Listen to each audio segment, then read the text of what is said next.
Chapter 504. Duque fell into a strange state of slumber. On the surface, he was waiting for the red dragon to leave, but in reality, he was still trapped in the emerald dream. The red dragon didn't realize this, Nisario didn't realize it, and neither did Sasha and the others who were lurking behind Duque. Almost at the same time, in a Dalajan military camp, a large group of people were busy. It was a huge stone gate. The door was made of purple crystal pillars that conformed to the Dalajan style. Of course, it wasn't as ridiculously huge as the Dark Portal, but it was still one of the best portals in the world. The illusory purplish-blue portal had yet to fully open. When the bystanders looked over, they could only see complete darkness on the other side. Almost 100 Dalajan mages were nervously inspecting every single magical array. The Earth Mage was testing his mana output. The Morning Star Wizard was checking if the structure of the magic formation was complete. A Kirin Tor Counselor and a Silver Moon Counselor were standing at a high place, commanding everything. It seems like this world hasn't had such a large-scale teleportation in almost 1,000 years, right? The Silver Moon Parliament member muttered to himself. In the square next to it, thousands of people were also busy. They were not ordinary soldiers. Almost every one of them was fully armed and had a knight insignia on the chest of their armor. At the very least, it was a knight apprentice insignia. Meanwhile, the knight servants were nervously conducting the final checks on their equipment. Weapons, equipment, and a small amount of water and rations. Behind them were a large number of professions: hunters, rogues, priests, and mages. In front of these knights, there were a few holy knights clad in bright silver armor, their bodies glowing with holy light. They had a name that resounded throughout the Alliance and the Horde: Knights of the Silver Hand. If one were to look carefully, they would notice that most of their weapons were enchanted with the Dragon Slayer spell that was specific to the dragon race. Even if half of the Dalajan mages were to gather for the teleportation, it was impossible for them to have the same teleportation ability as the Dark Portal, much less transport an army of 100,000 in one go. 1,000 people, 1,200 at most. This was already the limit. The most elite troops of the entire Rotterdam Kingdom were gathered there. Almost everyone here had the strength to take down 5 orc warriors by themselves. They were the elite of the elite. They were the pride of Lordaeron. There was a viewing platform at the back of the square. From this balcony, one could clearly see everything that was happening below. Tyrrhenas, the king of Lordaeron, stood with his head held high. He held the king's scepter in his hand and said to Antonidas, "My military advisor told me that even if we were to face 3 ancient dragons at the same time, we would not be able to defeat them. Even this team can fight against him." Antonidas seemed to be thinking about something. After a few seconds, he replied, "Your consultant gave you a rather conservative estimate." Tyrrhena's face was filled with pride. Lordaeron has failed before, but Lordaeron will rise again. Daelin, Xion, Lang, and Salas, who were standing near Tyrrhenas, frowned. They could sense that Tyrrhenas had used the word Lordaeron. Even Kale, Vats and Kudrin Wildhammer, who were also spectating the ceremony, felt disgusted. Ever since the incident with Lordaeron and Stormwind a few days ago, the kings had become even more vigilant. Everyone knew that Lordaeron was not kind. After they failed to forcefully marry Wuxia, the 2 countries had a war of words. When Lothar threatened to resign from his position as the commander-in-chief, Tyrrhenas finally gave in. He stripped that guy of his title and demoted him to a knight. He made the Pavan family publicly apologize, and at the same time, pushed the blame onto the messenger. They said that the betrothal gift was actually 100,000 gold coins, not 1,000. They said that the guy's math was taught by a physical education teacher. Anyway, it was a bunch of nonsense that even a child would not believe. As a result, even if Lordaeron and Stormwind did not completely fall out, the seeds of conflict had already been planted. If it was not for the fact that the Horde had occupied the entire southern continent and the Arthi Highlands, which was the bridgehead in the northern continent, perhaps the alliance would have already begun to split. Everyone knew that Lordaeron was twisted. Perhaps it was because Lordaeron had always been a twisted superpower. It was just that they had not shown it before. Now, Lordaeron refused to form an alliance on the grounds that the raid mission was not suitable for too many countries. In fact, the lineup of Lordaeron was something that all the countries might not be able to come up with even if they sold everything they had. Hence, the kings at the side were extremely conflicted. They hoped that Lordaeron's raid could break the current passive situation of the alliance being beaten up, but they also secretly hoped that Lordaeron would not succeed.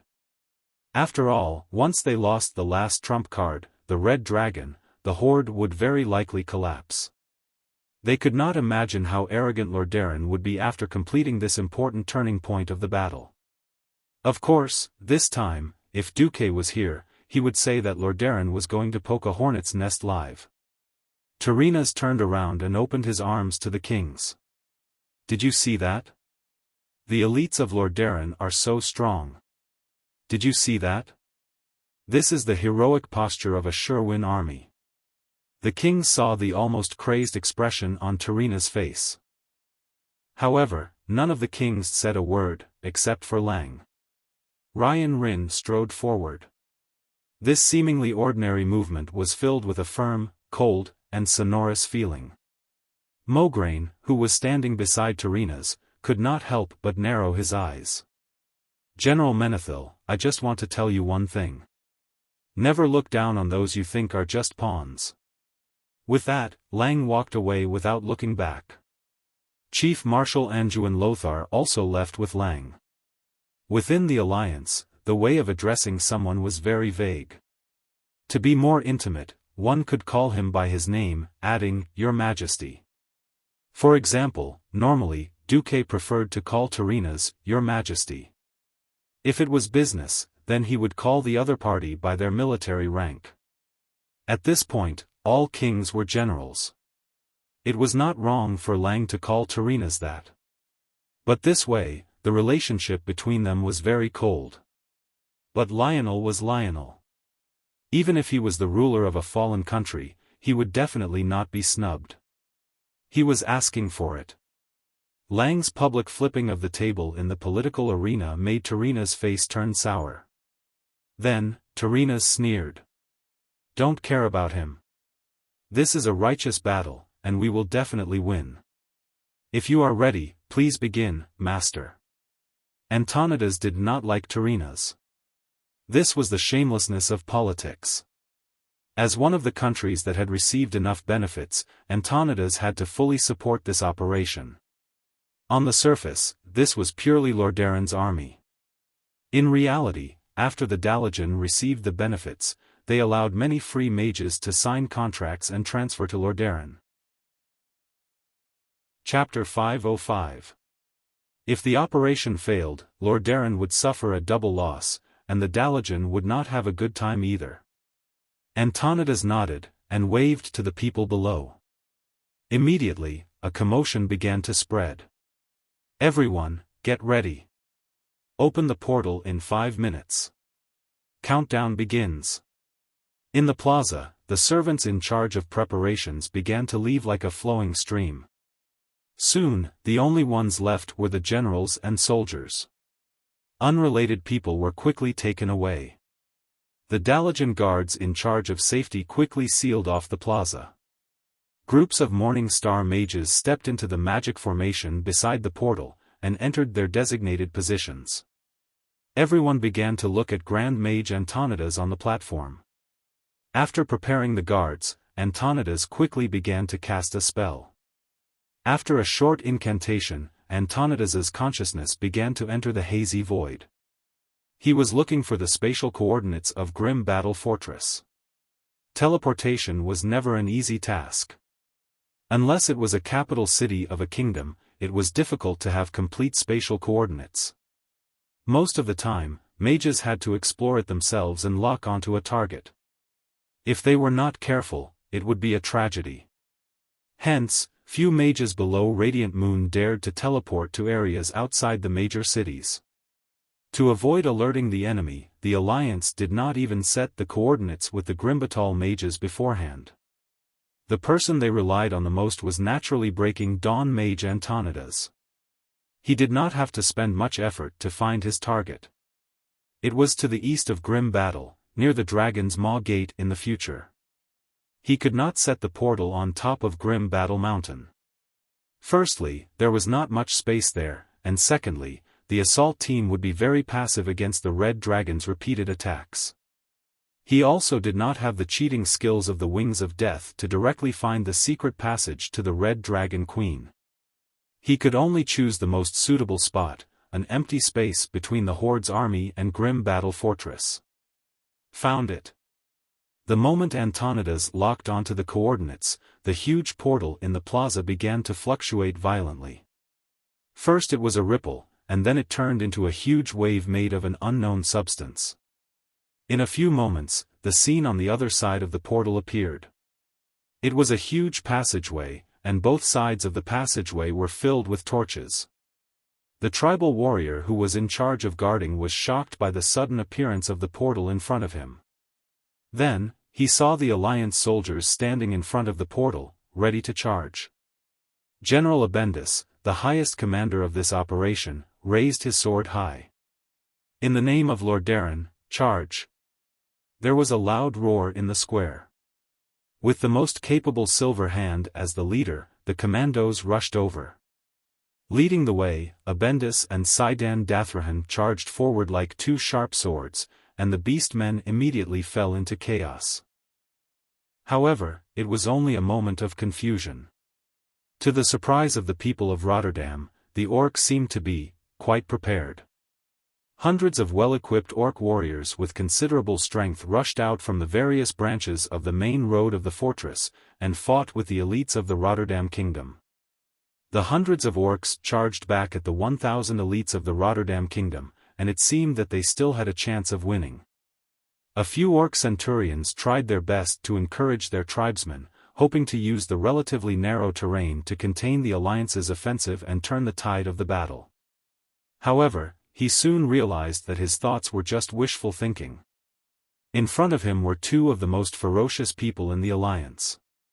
Moreover, even though the warriors here were also known as elites, and also had a good reputation for bravery in the clan. Unfortunately, even though they had the same title, there was still a fundamental difference in combat power between warriors of different clans. Many factors such as physique and resistance determined combat power. If the combat power of the elites of the Black Rock clan under the direct jurisdiction of Orgrim was 100, these guys would at most be 70. In front of the elites of the Rotterdam kingdom, that was not enough at all. The strength that they were proud of was useless in the face of faster speed. Often, when the orcs swung their arms, a sharp sword had already pierced through their terrible faces. This was especially so for the paladins of the Silver Hand who were charging at the front. Killing orcs of this level was no different from chopping melons and vegetables. Sidan was holding a sledgehammer that shone with holy light, just like the legendary titan who controlled the supreme divine power. As long as he swung the sledgehammer, several rays of holy light would sweep into the crowd of orcs like lightning.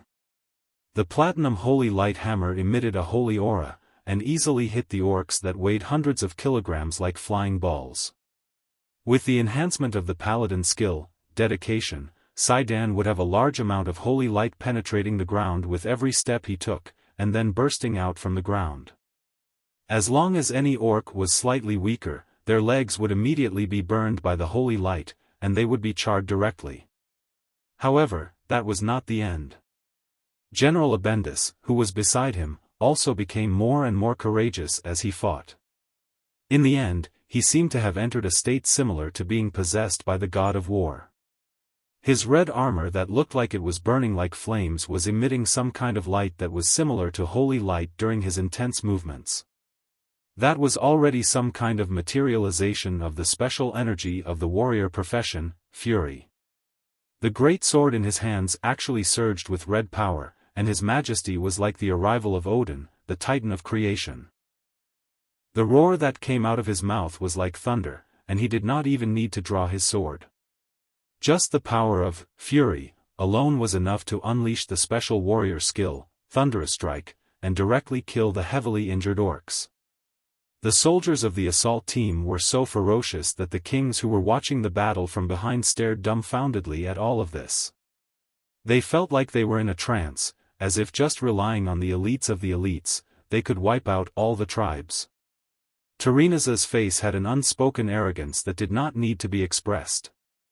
His gray hair fluttered in the wind, and he had an indescribable air about him. Antonidas was silent. He watched as the assault team began to split into two groups. One group built a line of defense, using junk as cover, and began to seal the largest entrance of the fortress. The assault team, on the other hand, went all the way to the deepest part of the fortress. It seemed like there was hope. At this time, Antonidas's senses spread out in the fortress. He wanted to see if he could help the troops predict danger, such as which direction the red dragon was in. At this moment, he suddenly sensed a strange existence. To be precise, he sensed the aura of a magic circuit. He swore that he would never forget this presence for the rest of his life, because it came from the same source. It was the presence of Arcane Throne and Ice Crown. Even though it was very, very weak, Antonidas would never mistake it for someone else. After all, in this world, other than that kid, there was no one else who knew these two arcane circuits. What the hell? Duke Marcus was still alive. Antonidas's mind went blank for a moment. He completely forgot why he spread out his senses. Chapter 506. The people of Lordaeron very quickly ran into trouble. To be honest, this was not their fault. If one disregarded Du's actions, there was no problem with their surprise attack.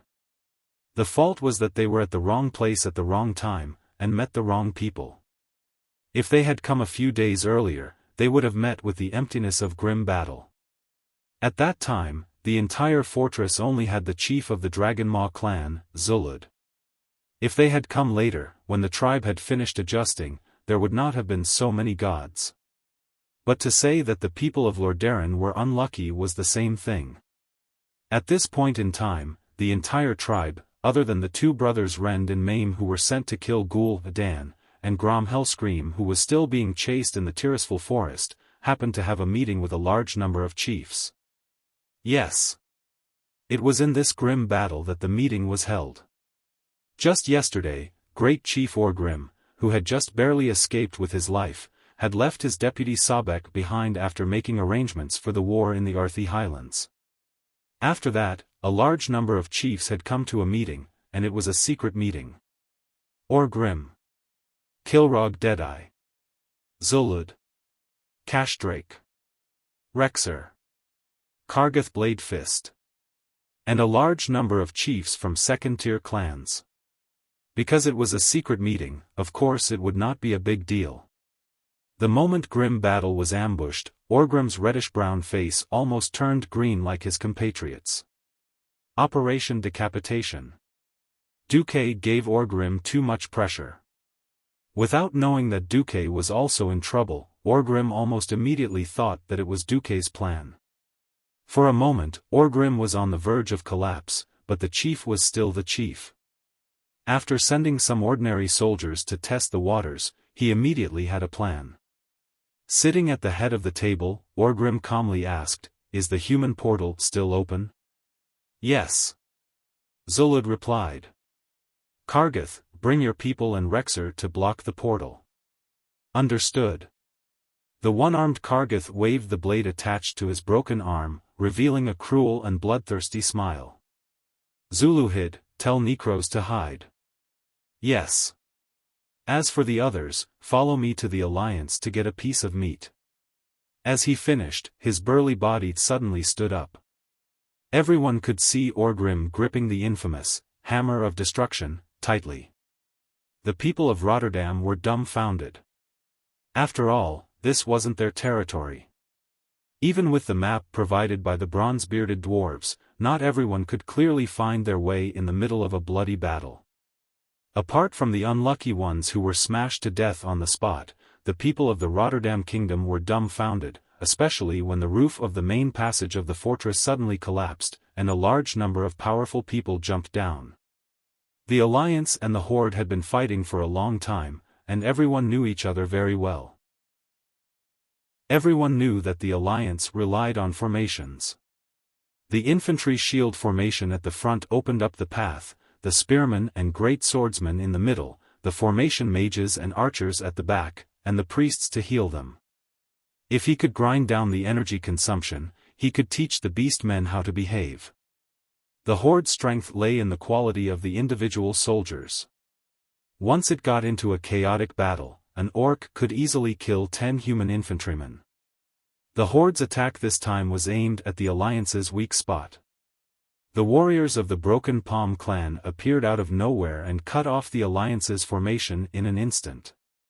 They blocked the entrance of the Alliance's teleportation portal. In just one exchange, more than 20 priests were killed in an instant. The sharp blade attached to the arm caused the Church of Light to suffer the most tragic loss since the start of the war. There was a limited number of descendants of the teleportation portal, and those who could come were the elites of the elites. These priests, any one of them was a bishop of a region. Their deaths were definitely a huge loss to the Alliance. Moreover, the Alliance's unique strategy of fight, get injured, recover, fight again was broken, and the psychological impact on the Alliance's soldiers was definitely huge. Think about it, with these nannies and dads around, as long as they had a breath left, they might be able to be saved. Without them, serious injuries meant death. How could the psychological pressure be the same? Far away in the Dalajan, Terenas, who was sitting on the balcony, saw this and his face turned green. "Master, please hold on for a while. I'm afraid we have to send reinforcements." It was impossible for such a huge operation to not have a backup plan. That was, of course, Uther's silver hand. Almost as soon as he saw that the passage was sealed, Uther had already taken the lead and rushed over. Behind him, Tyrion Fordring also rushed over with his warhammer. Beside them were 50 silver hand paladins. However, as soon as they rushed over, they found that the battlefield was still too narrow. As the gate of a stronghold, the main passage, which was 50 meters wide, was definitely not narrow. But for a battlefield, it was undoubtedly at the level of a narrow path. The two sides fought close to the entrance of the teleportation portal. This time, the Alliance suffered a big loss. No one dared to blast magic over the portal, because it would affect the stability of the portal. They could only rely on hand-to-hand combat and bows and arrows. In a normal battle, would the Broken Palm clan be afraid of this? Kargath against Uther. Rexer against Tyrion. Both sides were evenly matched. It seemed to be a stalemate here, but the problem inside was huge. Their retreat was cut off, which in itself affected their morale. When Orgrim arrived with a group of ferocious chieftains, Abendis and Satan's faces turned green. They never thought that the tribe's best fighters were almost all here. This pair of founders of the Scarlet Crusade in the future barely held off the chiefs of 4 second-tier clans. But that didn't stop Orgrim from sneering as he led a large group of the most powerful chieftains to slaughter them. Shields were the best against swords and knives, and the worst against heavy weapons. When Orgrim, who swung a hammer that weighed more than 100 kilograms like a toy, appeared, for the first time, the Alliance soldiers realized that they could become part of a force of 1,000 men, well, those small soldiers who were sent flying. With a sweep of the hammer, at least 5 or 6 Alliance elites were sent flying, or had their arms and legs broken, or their bodies twisted. Only the paladins who activated their invincibility could survive a hit from the hammer. Since that was the case, when the paladins, who looked like big golden eggs, were sent flying, they also knocked into many of their comrades like bowling pins. The hammer of destruction, stained with human flesh and bones, was overflowing with ferocity. At this moment, anyone would think that this terrifying hammer was a divine artifact. The Alliance was defeated, and the elite soldiers of Rotterdam were reduced at a speed that could be seen with the naked eye. No, General Abendis was furious. He almost went crazy. After all, those who died were his most elite subordinates. Many of them had followed him for at least 5 years. But now, it was like a sickle cutting the wheat in the field, the grass was being cut. He did not know what was going on, but this time, Rotterdam was really in trouble. Chapter 507. Actually, the people of Rotterdam were very unlucky this time. If Duque had not crossed the wetlands to lure out the wings of death, the 3 young red dragons would not have been killed, and the Dragonmaw clan would not have been so tense. The young red dragons were not just any ordinary people. They were at least as strong as the chiefs in the tribe. It was no wonder the tribe was shocked when 3 of them died in a few days. Without that, Zulud would not have let the 100,000 tribes gather near Grim Battle. There was no need for Orgrim to hold a meeting at the tribe's gathering point. There were many things that were interconnected. Rotterdam, who had rashly intervened for the sake of their reputation, happened to see the 100,000 horses running around, and almost lost all their money. Not only was Orgrim leading the slaughter inside, but the situation outside was not quiet either. Zulud immediately flew his red dragon through the special entrance of the dragon tribe to the entrance below the fortress, and let the dragon breathe dragon breath at the portal.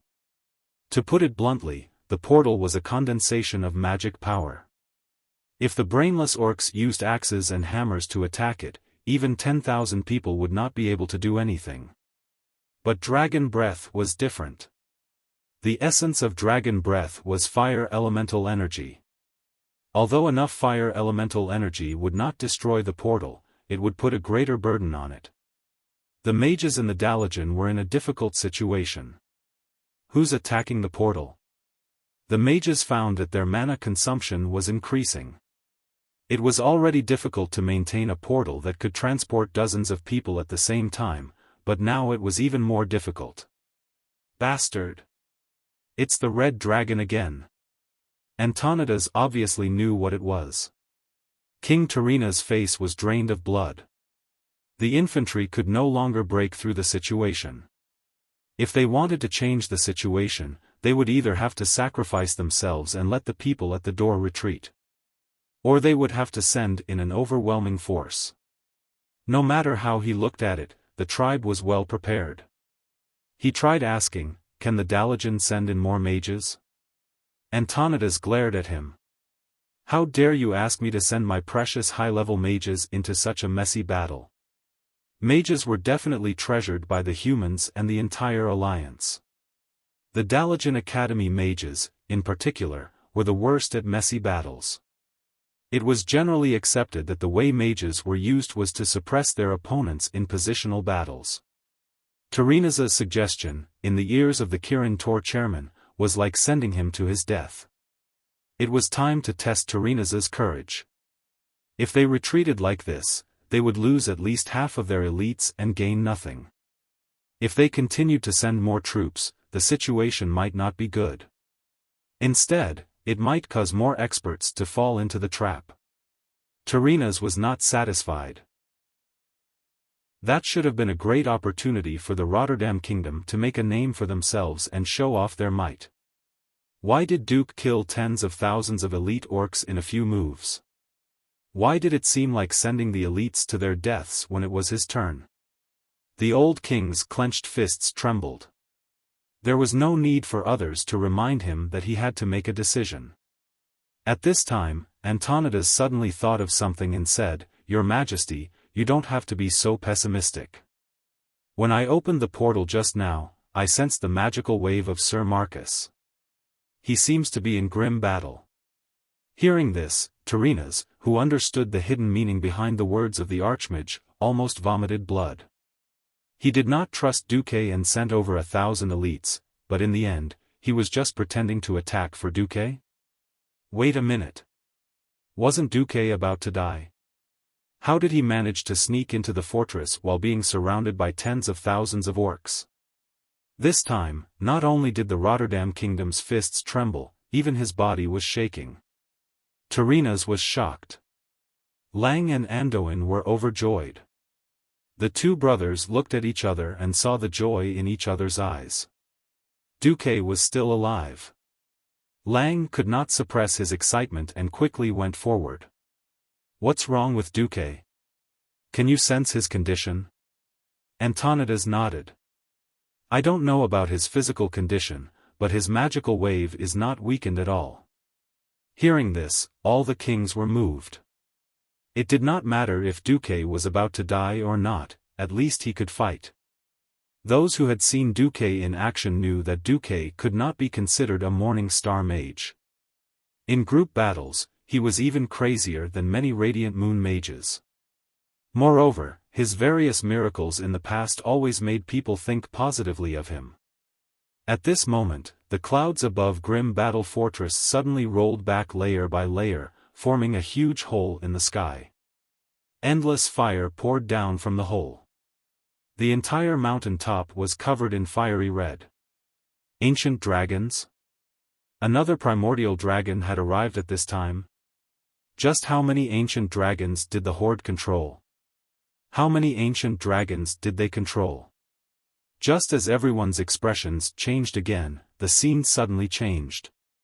No one had expected a gigantic red dragon to launch an attack on the young red dragons hovering in the sky as it descended from the sky. It was not the dragon breath unique to the dragon race, nor was it a melee attack. It was an endless magical attack. Ice, fire, and arcane magic. The three violent offensive spells turned into a dazzling magic storm that blasted towards every red dragon that tried to stop it. What? Could this red dragon be from the Alliance? Everyone who witnessed this scene was dumbfounded. They couldn't figure out what was going on. Only Antonidas and the Dalajan looked to his side thoughtfully. The Kirin Tor counselors were missing one, Krasis. That's right. The red dragon in the sky was Krasis, one of the 6 counselors in the Dalajan who had been in human form all this time. He was now the red dragon Klostraz. Krasis fought hard in the sky. Even though he had already stepped into the ranks of the ancient dragons, he was not at ease when facing so many powerful compatriots. He was shocked to find that the young dragons had been brainwashed under the influence of the demon's soul. They unconsciously began to agree with the orc's orders. He was cautious when dealing with them, but they surrounded him without hesitation. Krasis gritted his teeth and dodged left and right in the sky. However, at this critical moment, he still sent a magical message to someone. "Duke Marcus. I don't know what other trump cards you have. But I've used all the tricks I can. The rest is up to you. I'm counting on you. You must save Queen Alexstrasza."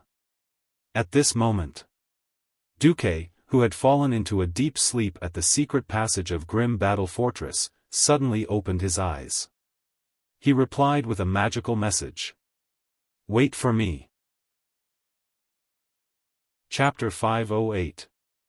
Krasis was in a sorry state, but he was extremely excited. Twisting left and right, he seemed to be on the brink of death, but he was able to play tricks under the siege of several young dragons. He used all sorts of unimaginable spells and agility that did not match his huge body to teach the young dragons how to fight. Even though his injuries were worsening, even though his actions were getting worse, there was still a fire burning in his chest. His fighting spirit was still boiling. One after another, the young dragons lost the ability to fight without being fatally injured. Krasis was still holding on because of a message from Duque. "Wait for me." If someone else had sent it to him, he would have snorted. But the person who sent it was Duque, the most legendary young man in the entire Alliance, or even the entire Azeroth. These 2 words exuded a strange magic. These 2 words represented an unparalleled miracle. Krasis unleashed the strongest combat power he had in his life, at the entrance of the secret tunnel. Duque looked up at the sky. He could not see the intense battle in the sky from his angle, but he could tell from the continuous dragon roars that Krasis was doing well. Suddenly, he waved to the people below. "Sasha, call everyone up." Sasha was stunned by this wave of his hand. It was not just her. No one knew why Duque was so confident after a nap. Of course, it could be imagined that Duque had used the surprise attack of the Lordaeron people and the unexpected red dragon as a cover for his real attack. But she felt that it was not that simple. "Come up, I've gathered all the cards." Duque stood at the entrance. The strong mountain wind made Duque's magician robe flap loudly. His short hair made him look energetic. Most importantly, Duque's lips were curled up in a confident smile. Just as Sasha and the others sprinted towards the entrance, a large line of words appeared in the mental isolation zone that Duque had set up. "Go, my little slave. It's time to save the Red Dragon Queen. Find her and recite the incantation, Azadilu. Alexstrasza shall receive the redemption she deserves." The long incantation was followed by a bewitching sentence. Duque pretended to be absent-minded, but a moment later, his thoughts seemed to return to the right track. Sasha and the rest did not stay too far away. In fact, after the people of the Rotterdam Kingdom started their attack, they were already less than 200 meters away from Duque. In a few moments, they had arrived in front of Duque. It was only a distance of less than 10 breaths, but Sasha was extremely agitated. Her perfectly plump breasts rose and fell rapidly. She couldn't care less about using her fingers to comb her scattered silver hair. She asked with great concern almost immediately, "Duque, are you all right?" "I'm fine, how about you?" Duque replied with a smile. I'm fine too." For some reason, looking at Duque's gentle and confident smile, Sasha felt flustered. This feeling became clearer with Duque's next words. "No, you're not fine. I feel like you're a little old." Her heart was beating very quickly. It was so powerful that she felt like her heart would jump out of her chest at any moment. After pulling the bowstring countless times, her usually steady hands were trembling for some reason. Sasha bit her lip, her cheeks and neck were slightly red that she could not hide. "You. Don't worry about me for now. Are you really all right?" "I was." When Duque said this, Sasha's heart skipped a beat. However, Duque's next words took a turn. "I'm fine after seeing you."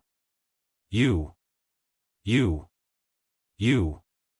Even if Sasha was really thick-skinned, she had to give in after being teased and attacked by Duque. Moreover, Sasha had never been thick-skinned. Sasha had arrived first with her high agility and speed. The other three had just climbed up the hill. Duque smiled and turned around elegantly. "All right, the best singer always goes on stage last. Let's not waste this precious opportunity. Everyone was here. Let's go." Everyone could feel Duque's surging confidence. No one knew where his confidence came from, but everyone believed it. He really couldn't figure out if this was a person's name, the shadow of a tree, or if Duke's body had really changed.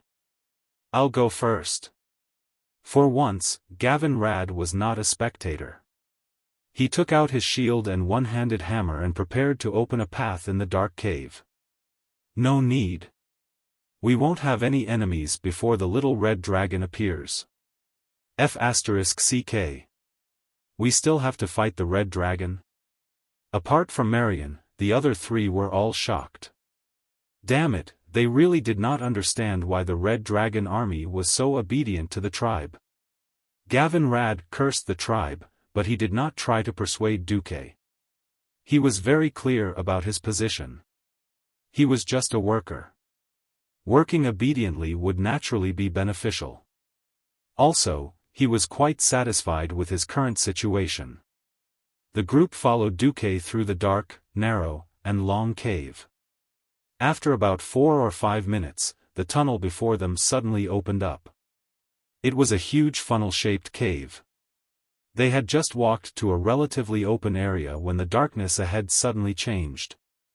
There was nothing in front of them even with Sasha's night vision, but it was as if a black curtain had suddenly fallen. Two golden vertical pupils larger than baskets appeared in front of the five frighteningly. His long and sharp fangs shone with a cold, violent light even in the darkness. Dragon. A red dragon that had used draconic magic to ambush itself. It was at least a young dragon. Not only did it fool Duque and Sasha, but it even fooled Marion. The powerful illusion that did not have any magical fluctuations instantly brought the entire team of 5 into its attack range. It smiled slyly. Even though it looked no different from the standard dragon breath of a dragon, its open mouth and upturned lips made it seem like it was smiling. It was laughing at the stupidity of humans and elves. It was also laughing at its own success. Everyone could foresee that in at most 2 or 3 seconds, the entire huge dark space would be completely covered by the red dragon's blazing dragon breath. Gavin, Rad, Marion, Ronan, and Sasha all made their most instinctive defensive moves. Just then, an invisible aura was released from Duque's body. A kind of writing momentum, something that could be read as pretentious, was released by him. At the same time, he threw something out from his left hand. It was obviously from a huge spatial storage bag. After it left the storage bag, it suddenly became incomparably huge. In just a second, everyone, including the dragon opposite them, saw what it was. That was the ferocious dragon head of the 3rd generation red dragon, Grizzla, who was the best at fighting. Chapter 509. This scene was very strange, but also very funny. The 4 people around Duque were all panicking. They had almost activated their invincibility skills and fridges. Only Duque had his hands behind his back. He stood tall and straight like a pine tree, putting on a handsome show in the mountain wind. As for the other side, the mysterious red dragon that had been prepared to greet Duque's group with a blazing dragon's breath was even funnier. More than half of the dragon's breath had come out of its throat, but it was swallowed back by the red dragon as if it was swallowing saliva. What the heck? You can swallow the flames you spat out? Why don't you show what you eat and shit? Cough cough. After a while, the 4 people around Duque were embarrassed. They had thought that there would be a fierce battle. Who knew that after Duque threw out a dragon's head, the red dragon would give up? That's right. It really gave up. Actually, it was not the red dragon's fault.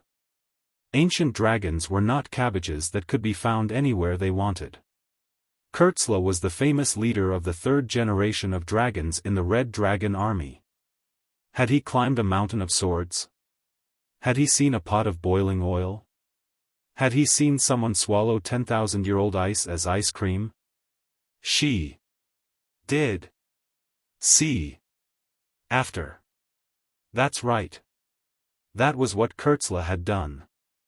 Alright, Kurtzla, who didn't believe in superstitions and dared to try anything and kill anything, now had his dragon's head, which was bigger than a small house, appear in front of her. Seeing the arrogant Kurtzla's eyes wide open in anger, it would be strange if the little female dragon did not pee in her pants. Dragon's breath could not be swallowed easily.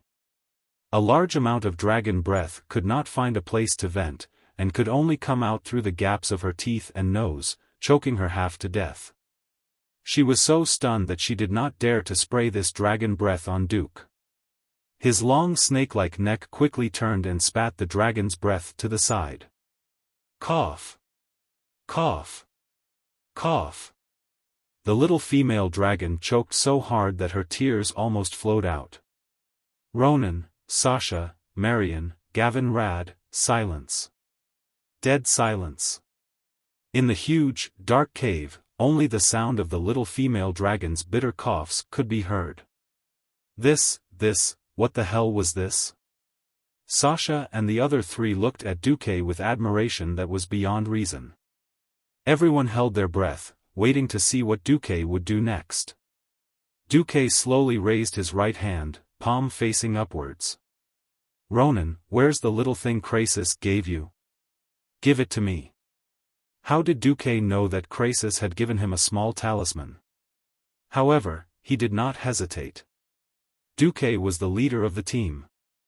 Not only was he the leader of the team, but he was also the leader of half of the alliance. He admired and respected Duke very much, so he didn't hesitate to hand over Krasis's trinket to Duke without the slightest hesitation. Krasis had told him that he couldn't give it to anyone else. Duque took it and casually tossed it away. The silver earring drew a beautiful arc in the air that cut through the darkness. It flew in front of the little female dragon, bounced twice on the ground, and stopped moving. The little female dragon finally caught her breath. She looked at the trinket on the ground and was speechless. Of course she knew what the higher-ups meant. Duque's confident voice sounded again. Choose.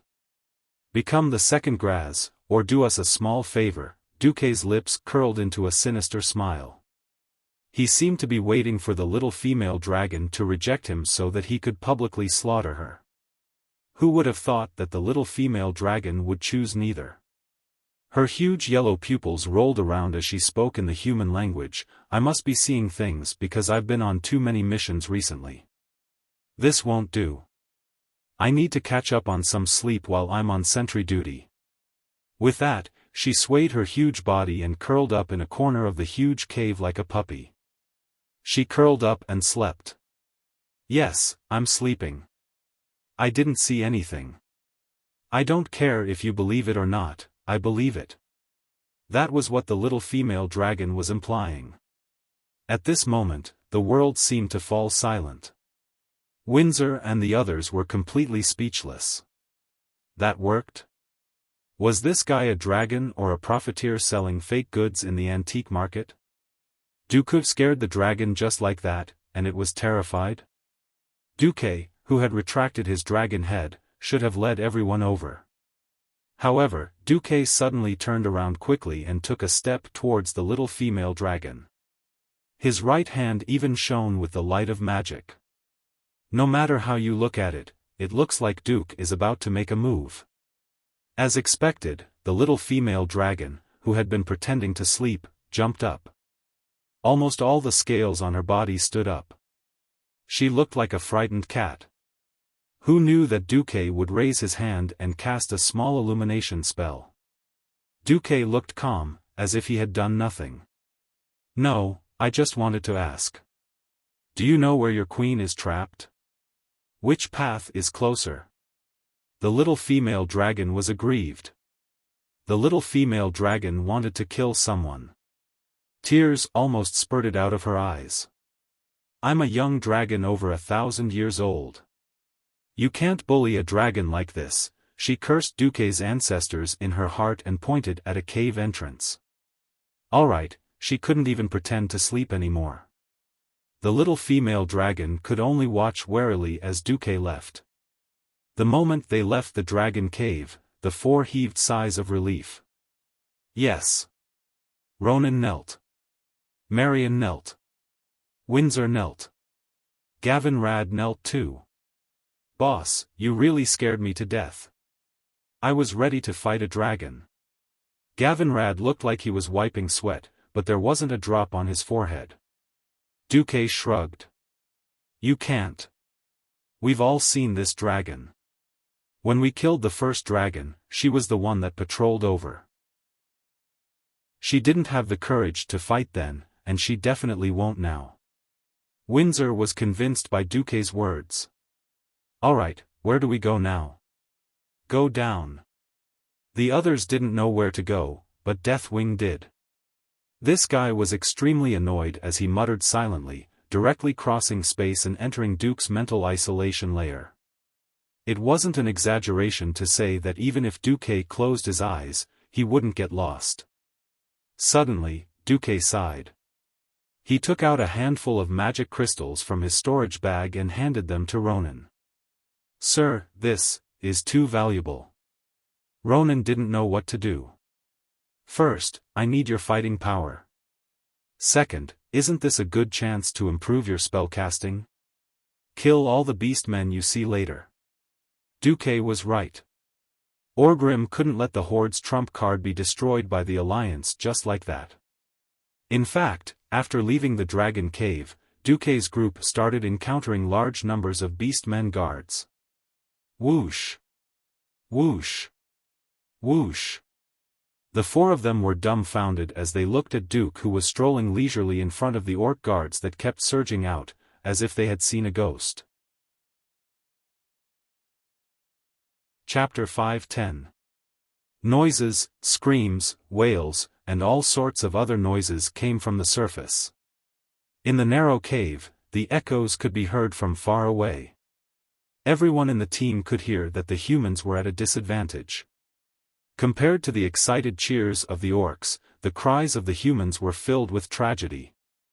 Hang in there. Fight as hard as you can. Was this what people who had the upper hand would say? The pessimistic aura coming from the vent above their heads became a different scene when it came to the people in front of them. Duque walked quickly, and a wave of cold air with a radius of more than 30 meters moved along with Duque's movements. The four people walking inside did not feel anything, but once the orcs touched it, there would be a crisp and beautiful sound of ice freezing. Without even looking, the hand of magic floating around Duque would shoot an ice spear at his face. In the frozen state, the attack power of the ice spear was extremely exaggerated. The huge mana produced by the magic chain reaction was like adding fuel to the fire, enough to turn most of the orcs into corpses in an instant. Even killing pigs and dogs was not as easy as Duque. Above their heads, the elites of the Rotterdam Kingdom were utterly defeated. The portal had collapsed, and the remaining humans had to fight their way to the narrower side roads, relying on the terrain to resist. They were like blind flies in the complicated tunnels of the grim battle fortress. It could be imagined that there would only be a small number of lucky people who would be able to kill their way out and escape in the end. In the underground tunnel, Duque was chasing the tribe like rabbits. This was quite ironic. Duque pushed forward quickly, and of course, did not forget to help the two poor guys. Above them, Abendis and Saidan Dathrahan were still fighting. The two of them were no longer in the same position as before. Even if they did not want to admit it, they had to admit that the Rotterdam raid was over. Just this loss alone was enough to make King Tarina sleepless for many months. While Orgrim was leading the chieftains on a killing spree, Saidan activated her invincibility and used the holy light from Wrath to force away the two chieftains who were fighting her, and rushed to Abendis' side. On the battlefield, Saidan couldn't care less about his chivalrous demeanor. He directly smashed the back of the head of a chief who was attacking Abisti with his hammer and roared, "Go! Where do you think you're going?" Abendis, who was covered in wounds, also forced back the remaining chief with a single move. "Anywhere is fine, don't wait for death here." Saidan was ready to risk it all. At this moment, a strange sound suddenly came from the fishy wind. It was a sound that they would never forget for the rest of their lives. "Yo, I'm Duque. If you're not dead, then get down here. This young master will bring you guys to turn the tables." Puff. Pooh. Saidan spat out, while Abendis spat out a mouthful of blood. What the hell? Why did Duque suddenly jump out of a rock and appear at the most critical point while we were fighting for our lives here? Saidan and Abendis looked at each other. Abendis was still a little suspicious. "Isn't Marcus dead?" Duque's voice came from the wind again. "F***ck, if you don't get down here, I'll kill you first." There wasn't a commanding tone, nor was there the usual polite atmosphere in the command center. There was only a ruffian aura that Abendis had never heard before. Saidan shrugged. "I'll bet a copper that it's him." "I'm not betting with you." General Abendis bared his teeth and waved his hand, summoning the dozen or so Alliance elites nearby. With a loud shout, he killed his way through a small path. Duque stepped on the red blood and stood in front of a huge iron gate. Beside him were naturally the four-man team and a ground full of beastman corpses. Even with Beastman's height, they would feel small and powerless in front of such a huge iron gate that was more than 40 meters tall. "The Red Dragon Queen is in here?" Sasha asked softly. Duque nodded. "Yes, but this is where the test begins." Actually, there had been a test just now, but Duque had scared the little female dragon so much that she pissed her pants, so he passed. Glancing at the notification in his vision, Duque said, "Marion, come in with me. The three of you, try your best to defend this place while we go in to deal with the Guardians. If there are too many chiefs, retreat to the Iron Gate." Duque pointed at the Iron Gate beside the Iron Gate.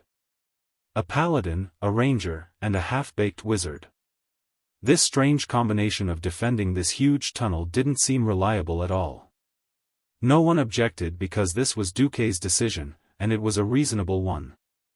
The Guardians of Demon's Soul weren't just anyone. They were worthy of being the two strongest fighters, Duque and Marion. And they had to defend this place to the death. Gavin Rad checked his equipment again. He first carried the shield on his back and hung the one-handed hammer on his waist. Then, he took out a huge two-handed hammer from his inventory and tied the handle of the hammer to the handle.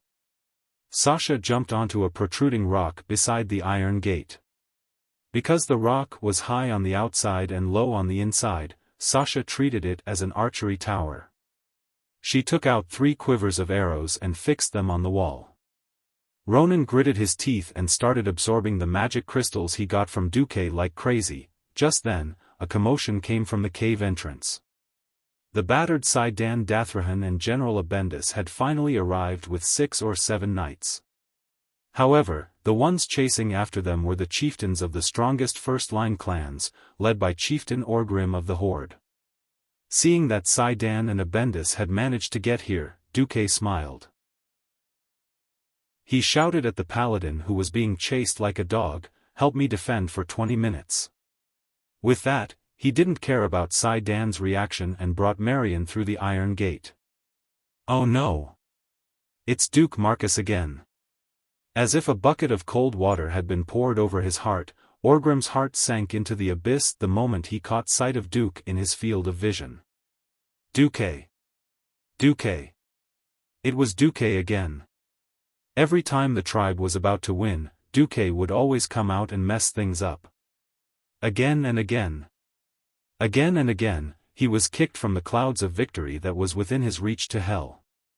Orgrim couldn't take it anymore. Du-ku, a thunderous roar came from the sky, shaking the entire tunnel. Countless pieces of sand and stones fell from the top of the cave, making it seem as if the earth was shaking and the mountains were shaking. Chapter 5:11. Great Chief Orgrim's lungs were about to explode from anger. As a ferocious warrior, Orgrim had never believed in fate or anything like that. He had failed time and time again. Even Orgrim, who had an incomparably firm will, started to waver. Is Duque really my nemesis? When this question appeared in his mind, he could no longer suppress the uneasiness in his heart. Every night, he would dream of his own failure. He would remember the pain and anger that Duque had brought him. He could not suppress it. Orgrim pointed to the top of the cave and took up a stance with his right hand. In the next moment, Orgrim used his famous Hammer of Destruction as a super-large, hidden weapon. The sudden burst of magma-like heat increased the temperature of the entire tunnel. Everyone's field of vision was lit up. The scorching heat came from afar, and the surging wave of heat passed through the gap between Abendis and Saidan. The irresistible heat made the two scream in pain, and they quickly dodged to the left and right. Even so, their arms were still stained with magma-like viscous substance. The horrifying heat passed through the gauntlet and traveled to their arms, and they both felt a burning pain on their skin. Ah! Abendis could not help but pull out the short sword tied to his thigh, and cut off the ropes on the gauntlet. Before the heat completely burned his arm to the gauntlet, he clenched his teeth and tore off the gauntlet, not caring that it was stuck to his hair in a small piece of skin. Ugh! Holy knights always took advantage. Under the protection of the holy light, Saidan took off the gauntlet and threw it away without any injuries. At this moment, the one who felt the most numb was Gavinrad. Soldiers trained for 1,000 days were used in a single moment. Whether it was to save energy for Duque to deal with the protectors, or to maintain Duque's cool, Gavinrad had to take this blow for Duque. If it was the old Gavinrad, he would not be able to take it with just the holy light.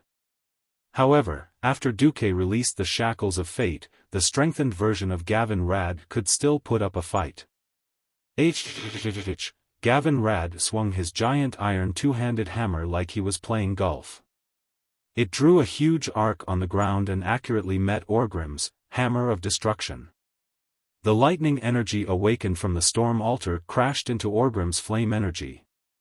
The collision of the two violent elemental energies instantly lit up the entire underground passageway as if it was daytime.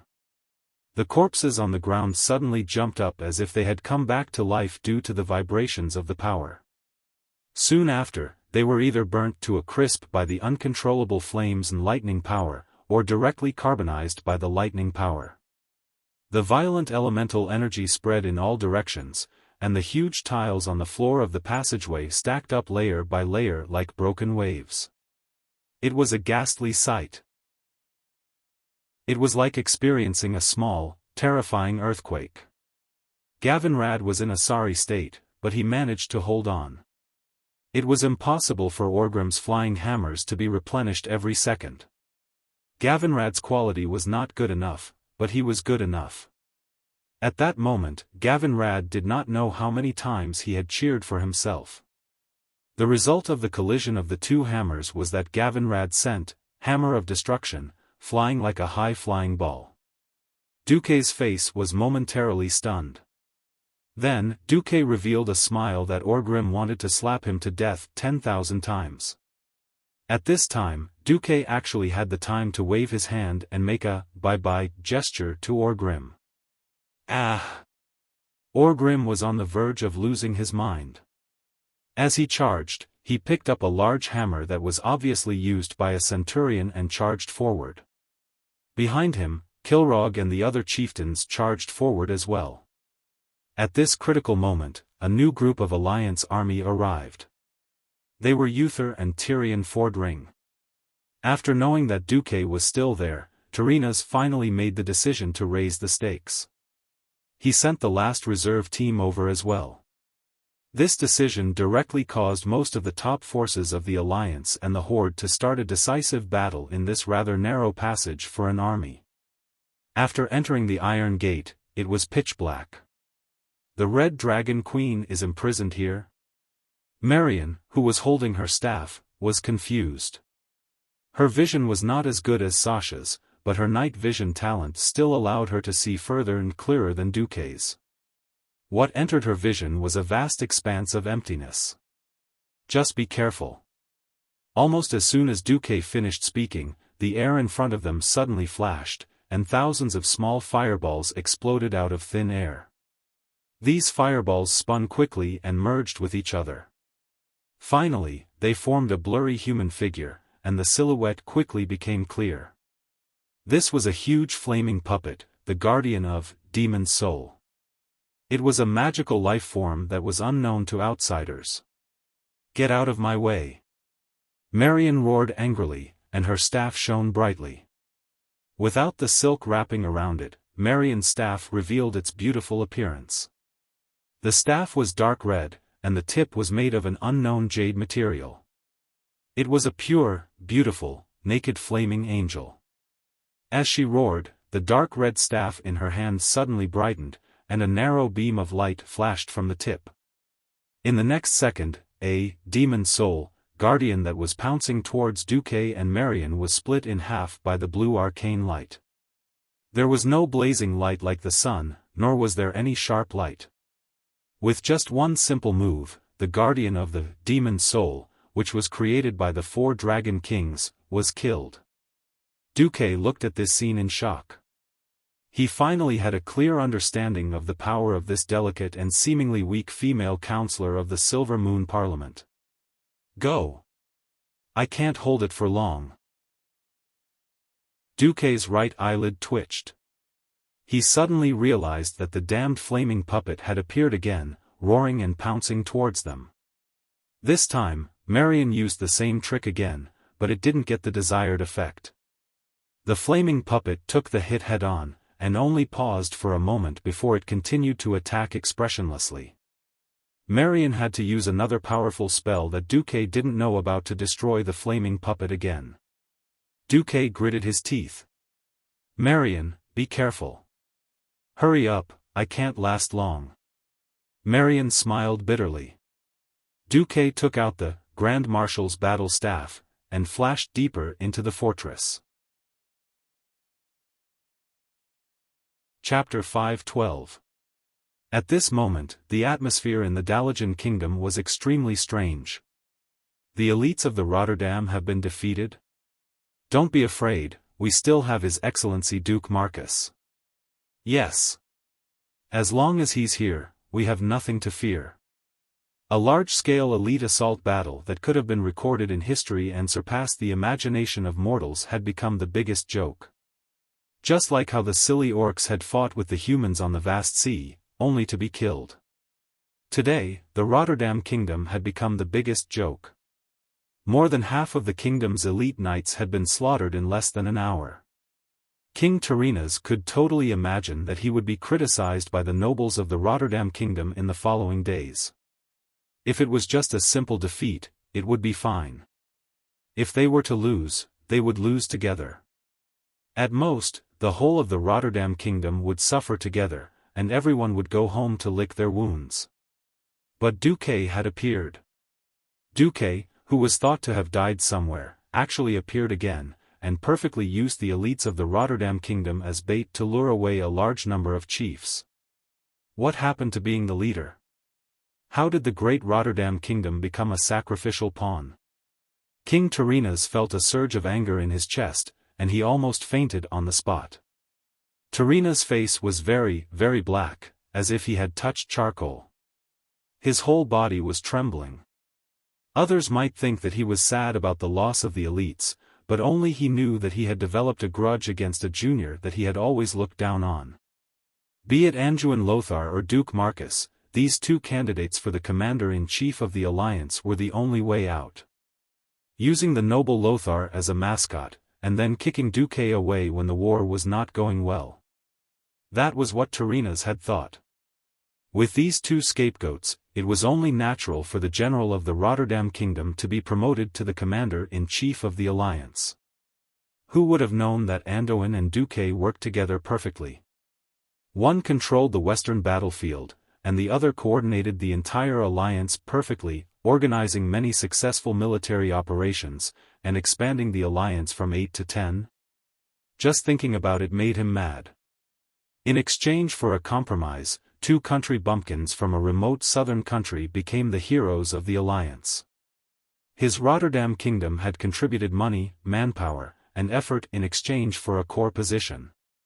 Look at the way the kings were looking at Tyrrhenas now, they were all mocking him, as if he was an idiot. Tyrrhenas almost wanted to send someone to kill Duque on the spot. But he resisted. Whether it could solve the problem of the Red Dragon Queen was still unknown. If he were to trip Duque up at this juncture, firstly, he would not be able to make it in time, and secondly, the alliance would really collapse. That would not be beneficial to the Rotterdam Kingdom at all. Even though he knew that he was on the verge of losing control, the self-restraint of a veteran politician suppressed his emotional impulses, allowing his intense heartbeat to gradually calm down. It seems that we old bones are still outdated. The future of the alliance still depends on Marcus and the other youngsters. He was no longer upset, no longer agitated. If he did not lose control just a moment ago, everyone would think that Tyrrhenas was a kind elder who took care of the younger generation. That's right, Tyrrhenas had decided that since he could not suppress Duque, he would kill him by praising him. According to his experience, he would definitely not be able to see through this kind of overt plot. Once he got carried away, it would be the time for him to fall into hell. Tyrrhenas' lips curled into a cold smile. Unfortunately, Tarina's would definitely fail. Duque was not some ignorant 16-year-old from a small village in Azeroth. Duque had no way of knowing what Tarina's was thinking. He did not take the loss of the Rotterdam Kingdom to heart. It was true that the Rotterdam Kingdom's unintentional attack helped him take the bullet. This was definitely unexpected. From the beginning to the end, Duque had never thought of tricking the Rotterdam Kingdom. This was a battle that transcended the mortal world. Why did the small Rotterdam Kingdom come here to interfere? Was it my fault that Tarina's was looking for trouble? No. I will not take the blame for this. Duque focused on finding Alexstrasza. From beginning to end, the Red Dragon Queen and the Black Dragon King, the two ancient dragon aspects, were the main focus of this show. Unfortunately, Duque did not know what was going to happen next. As a butterfly that incited the general trend and changed history, Duke had changed too many things. In the original history, because the main force of Orgrim had been destroyed, only the Dragonmaw clan was left to defend Grimbader. In the absence of Zulud, the orc warlock Necros who controlled the demon soul, used the most idiotic method. He brought a large number of red dragon eggs with him and ran away from Grimbader. Now, the main force of the orcs had not completely collapsed. The horde was still strong, not to mention they had the help of several ancient red dragons. It was unlikely that Necros would run away. So, this was likely to be a tough battle. As expected, Necros came. Silently, an ugly orc's head seemed to be floating in the darkness. The dark blue light that flowed in the darkness reflected half of the old green face that was full of curves. The long facial hair looked like withered grass rooted in the cracked earth. The orc warlock's cheeks were deeply sunken, and the dull luster on his face reminded people of a corpse. Necros pursed his lips tightly. His thick lips seemed to have two sharp stones on them, propping up two openings in his lower jaw, exposing his fangs. His hood was embroidered with demonic incantations, and the shadows that extended from it covered his eye sockets. The deeply sunken eyes emitted a deathly light in the darkness. If not for the fact that he could still feel his breath, Duque would have thought that he had encountered an undead, and not a living orc. Necros spoke in a voice that reminded people of death. His common language was terrible, and Duque could barely understand him. Duke Marcus, the nightmare of the horde. I did not think that you would come. Duque leaned on his staff. To this world, your horde is the nightmare. He. Necros let out a rough and unpleasant laugh. Unfortunately, after today, only one of the two nightmares will remain. Necros was right. The Red Dragon Army was the last card of the horde. After losing the main forces of the Blackstone and Warsong clans, the horde no longer had the upper hand in terms of quantity and quality. And the terrifying military mobilization ability of the Alliance had only just been revealed. Duque curled his lips and imposed a conclusion on this meaningless argument. You die, I live.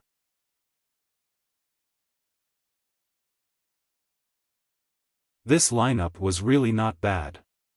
After Gavin Rad obtained the power of lightning, his short-term combat ability was already on par with the strongest Holy Knight, Uther.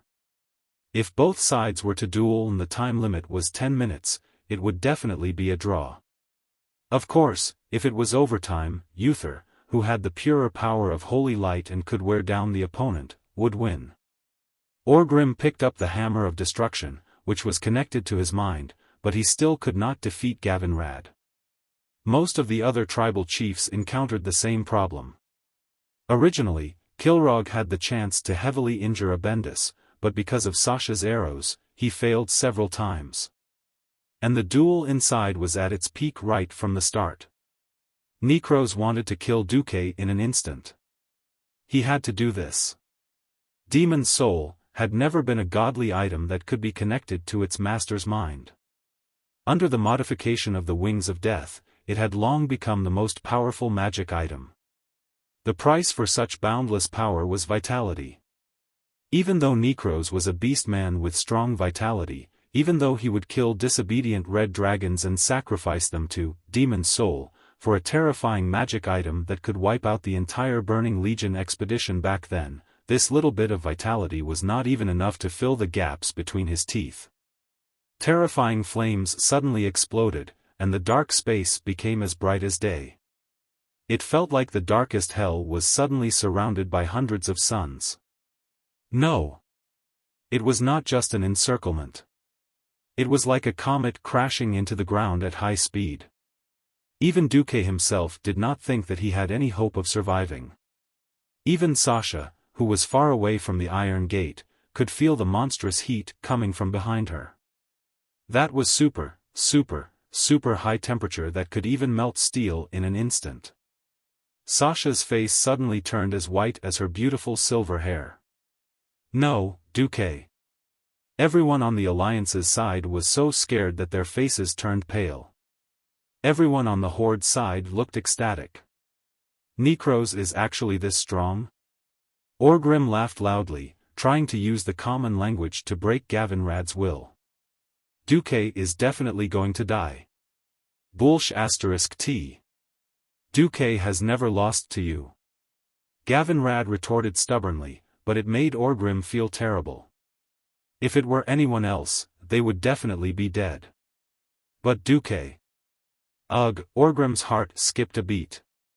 Inside, in the huge empty space. Facing the countless fireballs that were the size of small houses, Duque let out a soft sigh. He raised his hand and cast Arcane Impact. Could a simple mid-level spell break through so many fireballs? The answer was, unless there was a miracle, but a miracle happened. The terrifying magic power that seemed to be able to destroy a kingdom's capital couldn't tear through that small ball of purplish-blue arcane energy. How is this possible? Necros shouted in shock. Almost instantly, the fireballs in front of him exploded like balloons that had been pierced by needles. It wasn't just the fireballs. Even the magic shield that he had sacrificed countless void devils in exchange for crumbled under Duke's arcane impact, like crushing dry weeds and smashing rotten wood. Then, Necros watched helplessly as the magic he had shot out with the power of Demon's Soul at the critical moment suddenly distorted and dissipated under the impact of the seemingly ordinary magic power. Not only that, but even the condensed magic power in his body suddenly disappeared. Bam! Arcane Impact wasn't a terrifying fire-type spell. After being hit directly, Necros didn't immediately turn into charcoal, but he was still sent flying. Blood spurted out of his mouth in midair before he finally fell limply onto the cold, rough ground with a thud. All the ribs in his chest must have been broken. No, how can? Necros' eyes widened. Chapter 5:14. Necros could no longer stand up. His eyes were still filled with endless horror and disbelief. He had never thought that as a high-grade warlock with the Demon's Soul in his hands, he would be killed in seconds one day. After spitting out his last 3 words, Necros died. No orc could survive such an injury, unless there was a high-grade shaman next to him. Necros used to be a shaman, but after using the Demon's Soul, he became a warlock through and through. He might have countless life-saving skills, but unfortunately, under Duque's surprise attack, he couldn't use any of them. Blood flowed out of Necros' limp body and melted in the darkness. At this time, he saw the system prompt from the Wings of Death: attack the wielder of the Demon's Soul, my power will protect you. The corners of Duque's mouth curled up into a smug smile. Duque's voice sounded faintly, F***CK, would there be a backdoor for a magic artifact that Nazario made himself?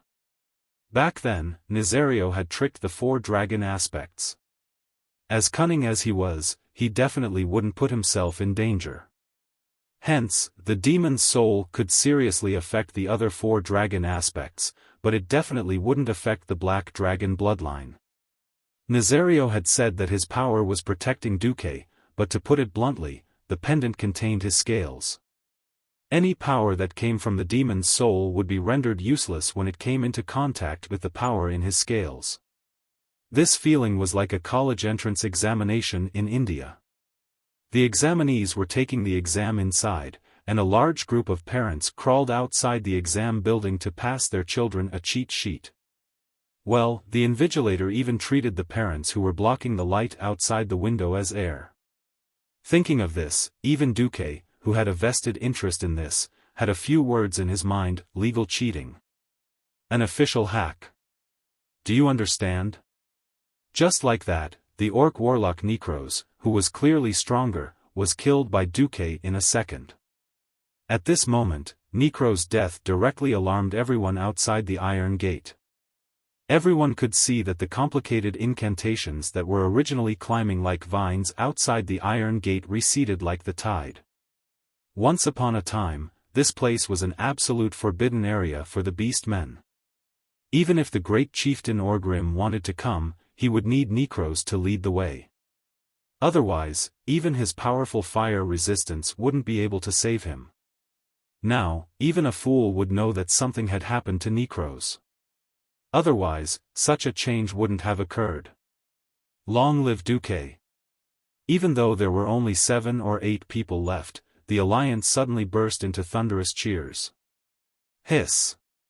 At this moment, all the beast men in the surroundings couldn't help but gasp, and their rugged and ruthless faces revealed horrified expressions.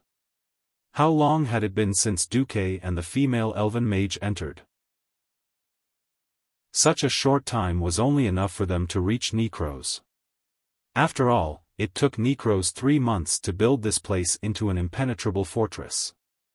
Orgrim clearly remembered his assistant, Zulu Cid, telling him that even Ghoul Dan at his peak would have to kneel, let alone the weak mages of the Alliance. Necros was the demon god here. What kind of joke was this? What kind of trash demon god was this? He was actually killed in one move. Was Necros bluffing? No. Impossible. This wasn't the first time that Necros had personally killed disobedient young red dragons here. Then, did this mean that Duque was too strong? What kind of terrifying efficiency was this? What kind of terrifying power was this? It wasn't just the beast men who were enemies. All the human knights guarding the Iron Gate were also extremely shocked.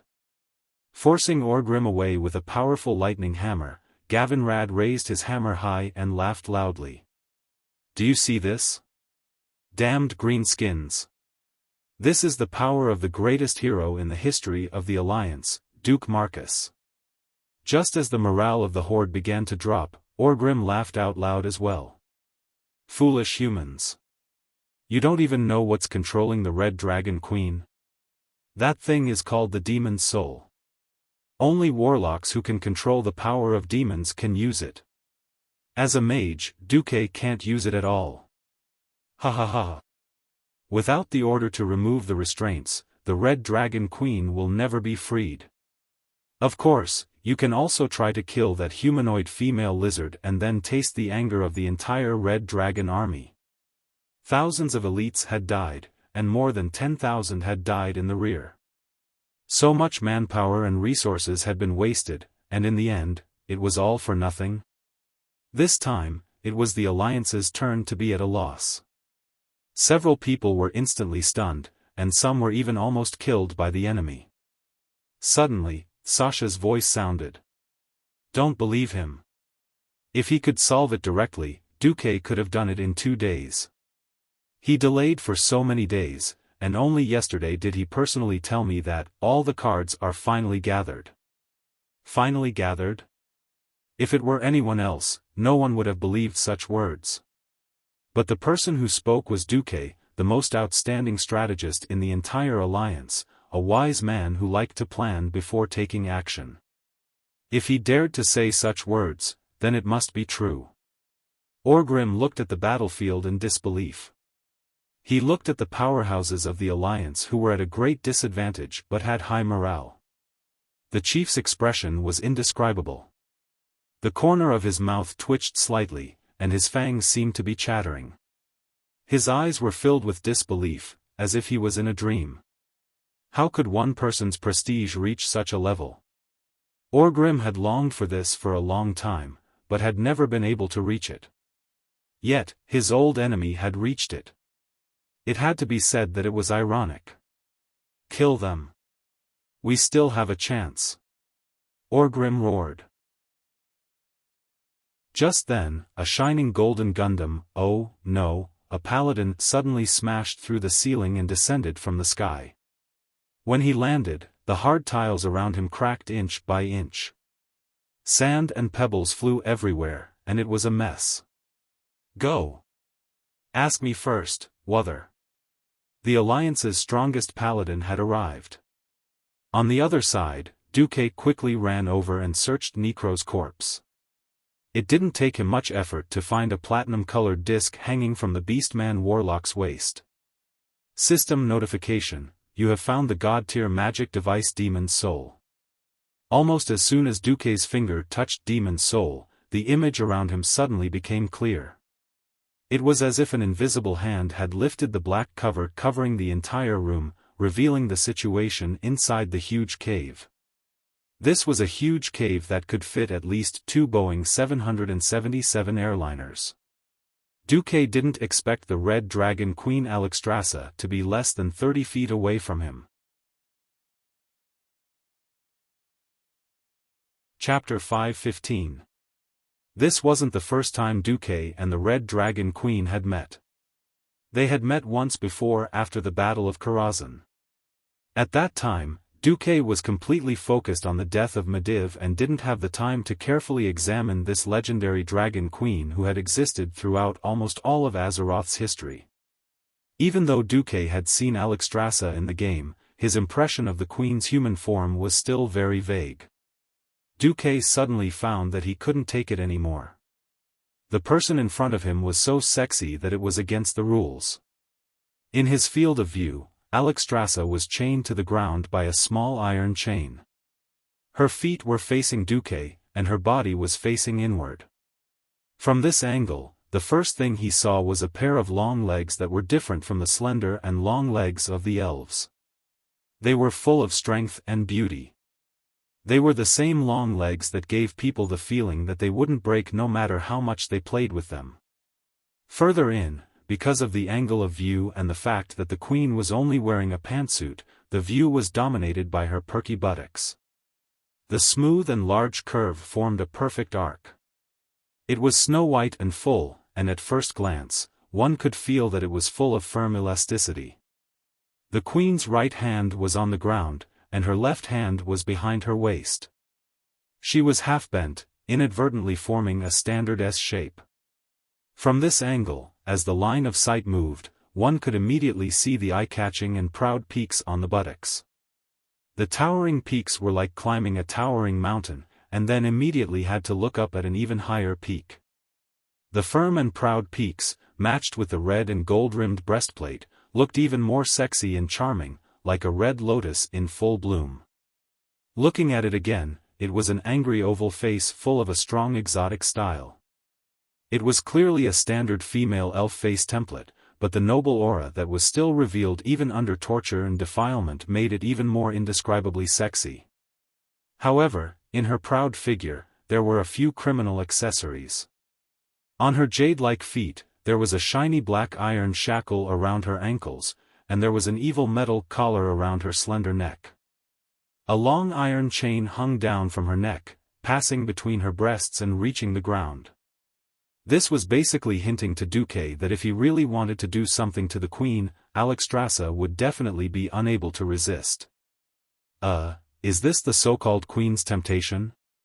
Humph. How could I, Duque, be such a shameless person? What locked room play? What bondage training play? I won't do something so shameless.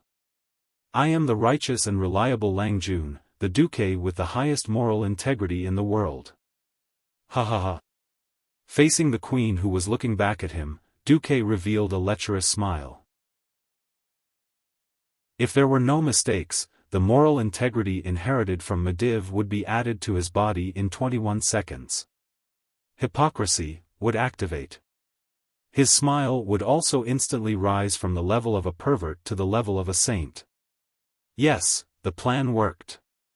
However, a gust of cold wind blew over, and with a whoosh, nothing happened. Something seemed to be wrong. The lecher was still the same lecher. Something didn't seem right.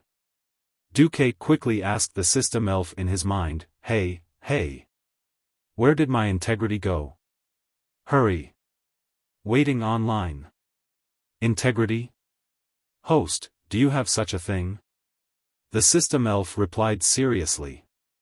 If its voice wasn't so rigid, perhaps it wouldn't have such a fatal effect. But it was precisely this sort of tone that seemed to be speaking nonsense in a serious manner that caused Duke's chest to feel as if it was split open by something. Moral integrity was like a ball. Throw it out, pick it back up. Throw it out, pick it back up. Throw it out, wait, do I have such a thing as integrity? Damn it. This joke isn't funny at all. Duque angrily flipped the table in his mind. I'm talking about human nature. The human nature that Mediv gave me. The system elf immediately came to a realization, that. It's long gone. You've been cursed for 15 days, and you're losing your humanity, integrity, every day. In addition, you've just used the soul-corroding power of the wings of death. The humanity, integrity, that you inherited from Mediv has been completely lost. Right now, your soul power is 100, and your humanity happens to be 100%. Pfft. In the mind world, Duque vomited 300 liters of blood. Alright, life is like a drama. If you don't have integrity, acting skills will save you. Watch how I, the best actor, Duque, reverse the situation. Duque's face almost changed as he put away the frivolous smile on his lips. When he focused his attention on the pair of inhuman red horns on Alexstrasza's head, he kept saying to himself, she's not human. She's not human. Her horns are so cute. Pft, pft, pft. What am I thinking? However, just as Duque was about to say something, the Red Dragon Queen spoke first. Her voice revealed a clear sense of grievance, and it sounded like she was scolding, Duque, why are you only here now? The slightly magnetic voice had the typical style of a queen, but it also sounded like a lover coquettishly saying, damn you, why are you only here now? Duque swallowed his saliva, and then instinctively felt that something was wrong. Suddenly, the voice of Deathwing sounded in Duque's ears. What are you hesitating for? Recite the spell I taught you and liberate Her Majesty the Red Dragon Queen. At the same time, a sentence emerged in Duque's mind. It was not Nesario's voice, but Duque's own voice. What are you thinking about? Recite the spell, so that Alexstrasza will become your slave forever. You can have the most beautiful queen in the world and control eternal life. You can also command the entire Red Dragon army, sweep the world, and be crowned king. The Red Dragon Queen in front of him had a coquettish expression on her face.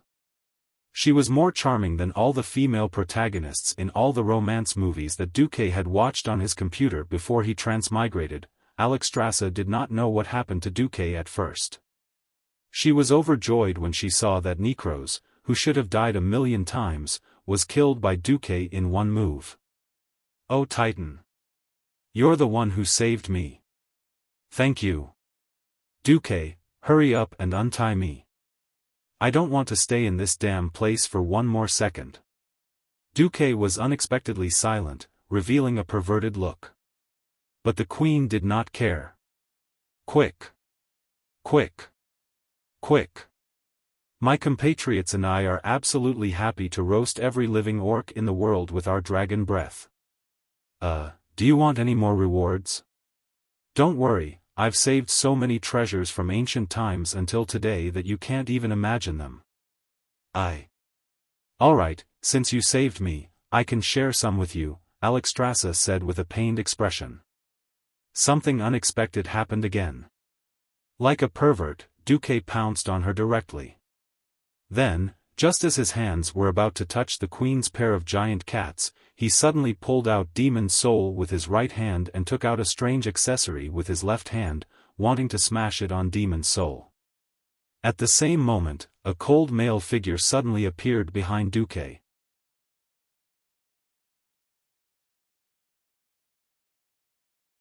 Chapter 5:16. Cunning brat, do you think you can fool me? Accompanied by the casual and contemptuous words, this ghost-like black-haired man waved his hand lightly, and Duque died. It was not that Duque did not try to resist. Unfortunately, the light of his resistance was so dim, as laughable as a firefly trying to compete with the sun. Ice barrier was activated at the very end. He was just an inch away from turning Duque into ashes with the black flames he had casually waved out. However, the powerful defense constructed by the ice element still protected Duque for more than a second. Just like in the future, the invincibility of a paladin and the ice barrier of a mage could be dispelled. In the face of a higher and more condensed power, the so-called absolute defense was just a joke. How could a mere Morning Star mage like Duque be able to resist the power of the Deathwing, Nesario, who was at the peak of power in the world of Azeroth? Duque was dead. He was killed in an instant without any suspense. Right in front of Alexstrasza. The poor Red Dragon Queen had just thought that she could regain her freedom. She did not expect to see the dawn of hope, only to find that it was just a prelude to a darker nightmare. Nah. Sa. Re. Oh. Alexstrasza was furious. She was really angry. With incomparable grief and indignation, and with the grievances she had suffered for months, she roared angrily at Nesario. However, it was of no use. Necro's death only meant that the demon's soul had temporarily lost its master. This did not mean that the shackles on her had been lifted. She could only look up at the high and mighty Nesario pitifully and desperately like a weak woman who could be ravaged 10,000 times at any time. Nesario, no, he should now be called Deathwing, appeared in human form. His entire face was still shrouded in a gloomy black fog. The only thing that could be seen was his pair of eyes that were full of contempt. He. Well, I really didn't expect that you, who are known as the most beautiful in the dragon realm, would actually fall to such a state. You've really opened my eyes, Alexstrasza. Nesario. The queen gritted her teeth.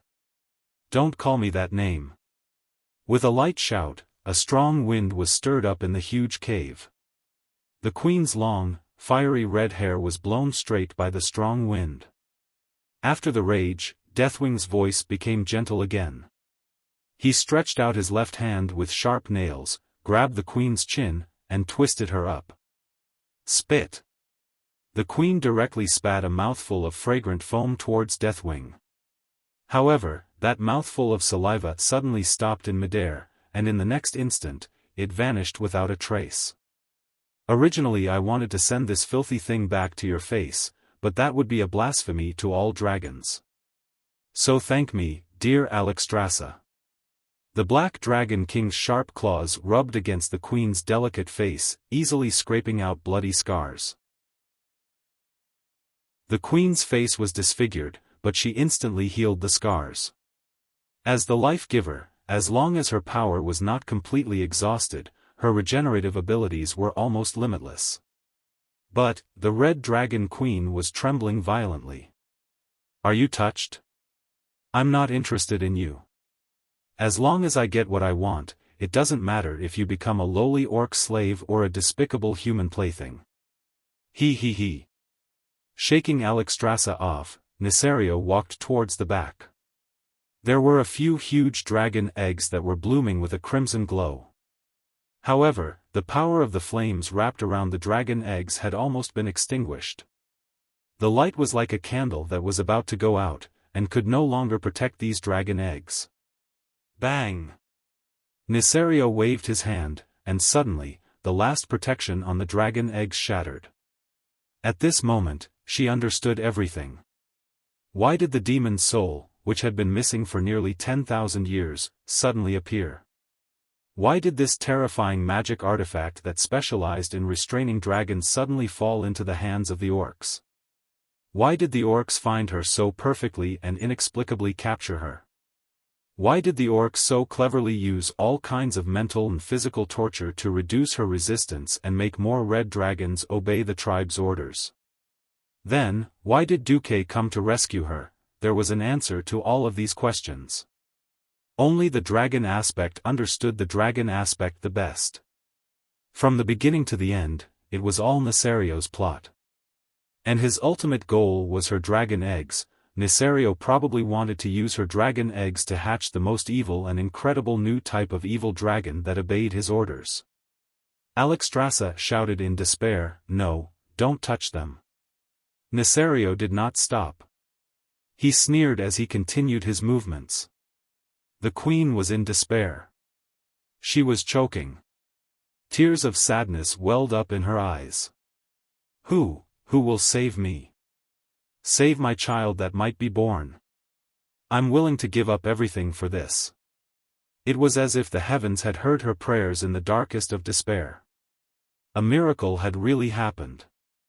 Right in front of Nesario, an emerald green light suddenly bloomed. Was that a portal? The next moment, Deathwing's movements suddenly became sluggish, as if his entire body had been forcibly pulled into slow motion. Following that, a blue radiance shot out from the green portal and sent Deathwing flying. Boom! The surging magic power directly blasted him to the top of the cave. It turned his entire body into a cannonball, piercing through the underground rock stratum of the entire grim battle fortress and blasting into the sky. 3 unfamiliar yet familiar figures appeared beside Alexstrasza.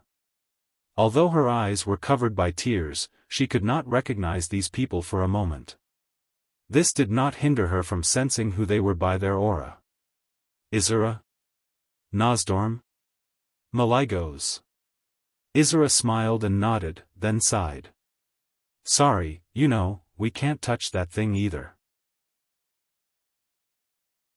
It's more important to deal with Nesario now. That's right, the dragon aspect had shot themselves in the foot. Back then, there were not many intelligent life forms on planet Azeroth other than the dragon race. Therefore, after they realized that they could not destroy the demon's soul, they set up a spell that no dragon or dragon descendant could use. Now, they could only watch helplessly as the thing was placed in front of them, but the 3 dragon aspects could not do anything about it. They could not even save their companions. This was definitely ironic. After saying that, the 3 human-like fellows nodded at the same time and disappeared in an instant. In the next second, the terrifying roars of 4 dragon aspects rang out in the sky. A 3v1 dragon aspect battle had begun. Chapter 5:17. The pitiful Red Dragon Queen could only wait for the next person who was qualified to use Demon's Soul to judge her fate. Silence. Dead silence. The Queen's chest rose and fell with rapid breathing. As expected, did I still have too much hope? Alright, I shouldn't have asked too much of Duque. Who's next? No matter who it is, as long as they can truly free me, I swear I'll treat them well. Abandon the high and mighty dignity of the dragon race. Treat them well. Alexstrasza's mind was in a mess. Her fate was in someone else's hands. It didn't feel good to be hovering between hope and despair, heaven and hell. But she had to wait. She didn't expect to see Marion Firewing, a high-ranking elven magician. Marion walked in as cleanly and elegantly as if she was taking a stroll in her own garden. I am the Red Dragon Queen Alexstrasza. Quick! Release me, save me. Like a drowning person who couldn't swim, the Queen instinctively asked for help when she saw the emblem of the Alliance and the Silver Moon Council on Marion's chest. For thousands of years, the Red Dragon Army had a good relationship with the Silver Moon Council. At this moment, Marion smiled. It was a proud smile, with an unbridled feeling that was infinitely close to madness. The female elf who was smiling like a flower gave the queen a terrible ominous feeling. Save you? Who said I'm going to save you? Marion asked with an extremely cold smile, pushing the queen's heart into a bottomless abyss again.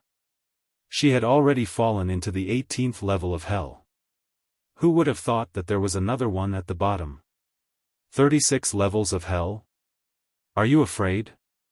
The Red Dragon Queen's voluptuous body trembled. In the eyes of men, this might be an original sin of temptation. Unfortunately, in the eyes of the same sex, this was a sin. In Marion's eyes, there was clear jealousy. Dragons are so good. Eternal life in the true sense, eternal beauty, eternal youth. Back then, the eternal life of my night elf compatriots was also bestowed by you, wasn't it? Your Majesty, the giver of life. She seemed to be murmuring to herself, but it made the queen's heart colder. Who are you? Who are you loyal to? Whoosh, it really is, demon soul. Marion walked to the place where Duque had died and picked up the platinum disc. Remember your new master's name. Mother Dragon. My name is Marion Firewing. Ha ha ha.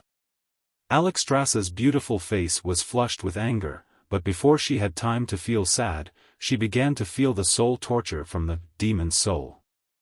The pain of having his heart pierced by countless needles was something he was unable to adapt to. You're a warlock. You're one of Nesario's men. Not just any Tom, Dick, or Harry could use the demon's soul. Only warlocks could operate this terrifying demonic artifact. In less than a second, Marion could clearly feel her life force fading away. With a wave of her hand, a mirror made of ice appeared beside her. Marion could clearly see the wrinkles that appeared on her face. Anger flashed across her face, and she immediately laughed. That orc warlock is really an idiot. He actually put his own life force into it. If he knew that you created the world tree. Ha ha ha. The queen's expression was terrible. The high elves were not outsiders like the orcs. They were not so easy to fool. However, as a queen, she instinctively refused to be dominated by Marion. Alexstrasza gritted her teeth. You actually want to be my master? Ha! Do you think Nesario will let you go? Nesario? Ha ha ha. Although he disguised himself well, the long years had made him forget one thing. The dragon's soul itself was designed with the 5 dragon aspects as the standard. Marion softly chanted an incantation, and the platinum-colored disc immediately changed. The disc was divided into 5 equal regions, 4 of which were radiating with a bright radiance. The queen immediately realized what Marion wanted to do. Wahaha. Yes. As long as I put the scale that contains Nesario's soul and power into the demon's soul, even the famous Deathwing will become my slave. When that happens, the 5-colored dragons will crawl at my feet. I will no longer be a mere Silvermoon counselor, I will be the queen of the entire world of Azeroth. Ha ha ha, Marion laughed wildly. Her laughter was so crazy and unrestrained that it drained the blood from Alexstrasza's face. Everything was clear. Whether it was her capture or the Red Dragon Legion being controlled, most of it was a conspiracy of Deathwing.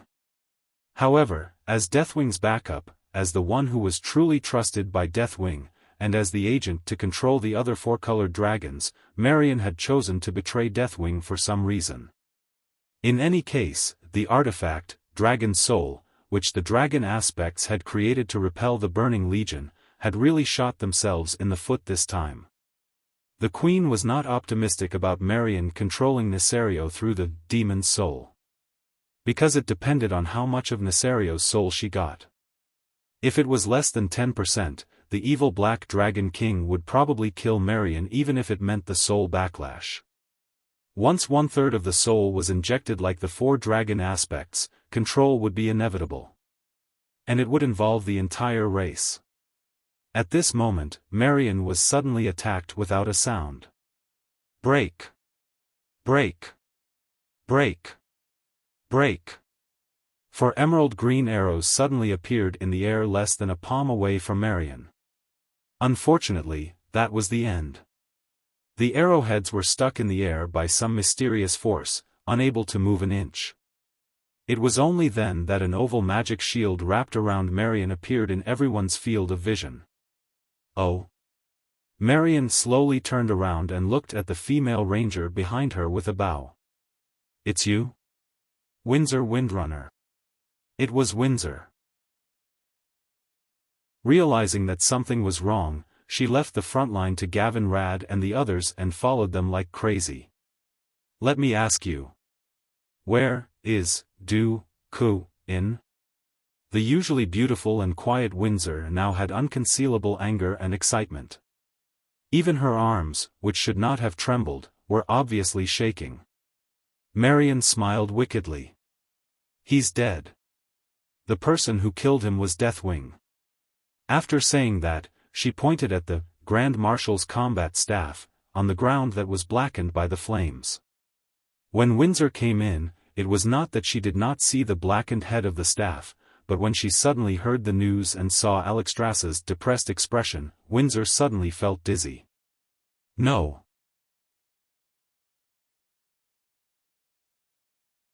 Chapter 518.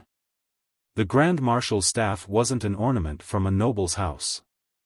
It represented the Dalajan's highest magical achievement. Sasha clearly remembered that even if she shot an arrow, the staff's magic power would deflect it. But now, it lay quietly on the ground. There was a deathly still scorch on the ground with the point of impact as the center. It wasn't an ordinary fire, but a terrifying flame that could burn everything. Even the rock stratum itself was destroyed. The magic surrounding the burn marks was so dense that it couldn't be fooled. Sasha felt like she was about to collapse. She suddenly recalled all the time she'd spent with Duque.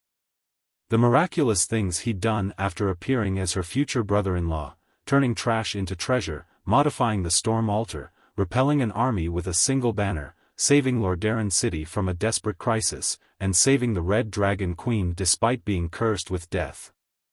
Of course, what touched Sasha the most was that he'd saved her from the terrifying dragon breath. Nothing was more touching than a man who could be relied on at the most crucial moment. Just as she thought she could understand this future brother-in-law, he'd been captured by the wings of death. They'd finally reunited, and they hadn't even exchanged a few words. Who knew it would be an eternal farewell? I want you to be roasted in the flames of hell for 10,000 years. With a furious roar, Sasha disappeared from where she stood. In the next second, in the huge, pitch-black cave, sharp arrows were suddenly shot at them from all directions. Whoosh whoosh whoosh. There was a continuous stream of steel arrows. There was a silent elven wooden arrow. There was also the nimble power of wind. However, everything was resolved by the pair of gigantic flaming wings behind Marion. The wings were over 2 meters long. It was as if they had a life of their own. With a light flick, at least 3 arrows would be reduced to ashes. Ha ha ha. Too weak. You're really too weak. With your strength, you can't even make me move half a step. And you want to kill me? Ha ha ha. With her left hand on her waist and the platinum disc in her hand, Marion placed her right elbow on the back of her left hand and propped up her chin. Marion gazed at the darkness with a devilish gaze, as though Sasha was right in front of her. Humph. Gritting her teeth, Sasha activated aimed shot. Aimed shot was the ranger's most powerful skill. Corresponding to its power, it was an ultimate skill that needed to be charged up. In a battle like this, exposing one's position was definitely disadvantageous for a ranger. The explosive power of a high-ranked mage was far greater than that of a ranger. What Sasha was betting on was Marion's arrogance. Even though she did not want to say it out loud, she had to admit that the difference in strength between the two of them was too great. If Aurelia was here, she might be able to suppress Marion. However, Sasha, whose damage had not been polarized, could not think of any other skills other than aim shooting that could blast through the protection of that pair of strange flame wings. Sasha knew that Marion was trying to destroy her ultimate move and deal her a heavy blow, but when she thought of Duque, who had turned into ashes, her tears flowed uncontrollably. Duque. Bless me to kill him, hee. She still did not move. Marion looked down at the arrow that had gathered all of Sasha's power as it shot towards her, as if she was looking at an ant. And then, there was no then. The raging flames easily burned the entire arrow. Let's end this. Marion raised her left hand lightly, her index finger forming an elegant arc with her arm. Even this light finger of hers was bewitching. A huge fireball instantly formed at her fingertip. In the next second, the huge fireball would shoot out and blast Sasha into ashes. Just at this moment, Marion suddenly felt the sound of wind behind her head. Who? Alexstrasza? Turning around, she saw the dumbfounded queen. It was obvious that the queen was looking in the direction of, behind me? Instinctively, Marion activated the power of demon soul. Unfortunately, she had made the same mistake as a certain stupid orc warlock. The surging evil flames were easily popped like soap bubbles. A brick made of ice appeared out of thin air. It was grabbed by a swinging arm and slammed down like lightning. Marion's own magic shield took effect. The moment it took effect, an arcane energy that wasn't very strong, but was sharp as a needle, easily pierced through her shield. In the end, fresh blood dripped down from her forehead, quickly staining Marion's bewitching face. Hee. No matter how strong Pharaoh is, he'll be knocked down in one move. Marion fainted with a brick while humming something that others couldn't understand. Who was that guy? Naturally, it was our Duque. That signature evil smirk, that face that deserved a beating after succeeding in his scheme, Sasha would be able to recognize him even if he turned into ashes. Duque? Duque? The first voice was the queen's, and the second was naturally Sasha's. Yes. Duque replied to Sasha with a smile as he dealt with Marion. It's not auspicious to kill a sister. Therefore, Duque fitted Marion with the spellbreaker shackles that he got from Kuel Salis. This thing was mainly used to destroy the circulation of magic power in the magic circuits of the human body. For a regular person, this thing was no different from regular shackles. For a mage, it was enough to turn a high-level mage into a weak girl who couldn't even truss a chicken. As a gentleman, he would be letting himself down if he didn't use tortoise shackles. But with two important ladies present, Duque just cuffed Marion's joints behind her back. Duque? Sasha even dropped her bow and walked over in disbelief. Yes, what's wrong? Duque? Sasha's tone became even more intense. Duque blinked. Didn't your sister tell you that I know true mirror image?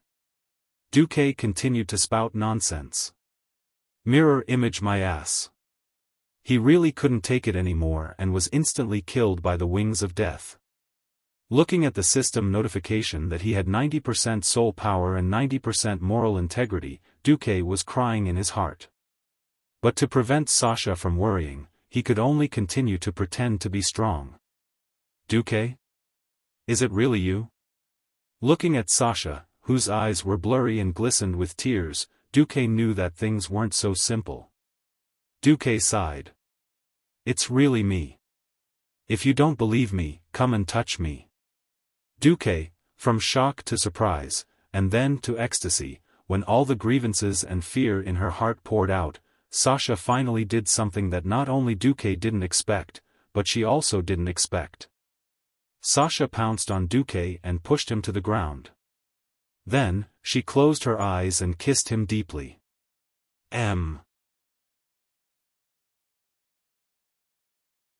Chapter 519. There was something in this world called taboo. As an old fool on Mount Akina, it was Duque's dream to have the legendary sisters. But on the other hand, as a young man of the new era, Duque had told himself countless times to just wash up and sleep. At first, Duque didn't have any special feelings for Sasha. At most, he felt that the three Windrunner sisters were very pretty. Life was always full of surprises. Saving someone had accidentally opened up Sasha's heart. There were some things that happened naturally, like water flowing into a canal, Being kissed by a beauty that he liked was a blissful thing. Now that he had lost his moral integrity, he couldn't count on Duque to become a saint. Duque's eyes widened. He was stunned for less than half a second before he shamefully obeyed. The boss of the Jiangnan tannery ran away with his sister-in-law. Then Cough. One of Duke's stiff arms gently went through the silver hair and held onto the back of Sasha's head, while the other wrapped around her waist that had been through a lot of training. In that instant, Duke clearly felt Sasha's body stiffen for a moment. Then, not only from her face, but also from her breasts, waist, and thighs that were pressed close to him. He could clearly feel the heat rising. But the kiss didn't stop. A smooth, fragrant tongue came over and tangled with a certain someone's tongue. Their heavy breaths intersected, accompanied by soft murmurs. Things seemed to be progressing in a wonderful direction at a high speed. Unfortunately, before their passion was fully ignited, it was interrupted. It was the roar of an ancient dragon guardian. Damn it. You two are purposely making me angry, aren't you? Definitely on purpose, right? Duque, are you going to let me out or not? I'll count to 3. If you don't let me out, I'll go crazy. The passionate kiss stopped, and their lips parted. Looking at the silver line connecting their lips, Sasha suddenly blushed. The next second, she bounced up as if she had been electrocuted. She sat on Duque's lap, not knowing what to do. Duque was annoyed. 1, 2, 3. Alright, I'm done counting. Why don't you go crazy? In the face of Duque's fierce gaze, Alexstrasza actually cowered. Alright, just say it. Are you here to save me or not? Or are you going to learn from those two shameless fellows and enslave me, making me do all kinds of strange things? Something strange? Duque blinked. You mean what you did with this silver-haired elf? The queen covered her chest with her hands, which was a rare sight. Pfft. Duque choked. Damn you. I'm not interested in you, okay? If you care so much, why are you wearing a bikini armor? You might as well wrap yourself up into a seed. Why do you need to transform into a human form? There were so many things to complain about. Duque was so angry that he didn't want to scold her anymore. Sasha was so embarrassed that she wanted to die. In his excitement, he had forgotten about the presence of the Red Dragon Queen. Now that he thought about it, he just wanted to find a place to hide and not see what was happening outside.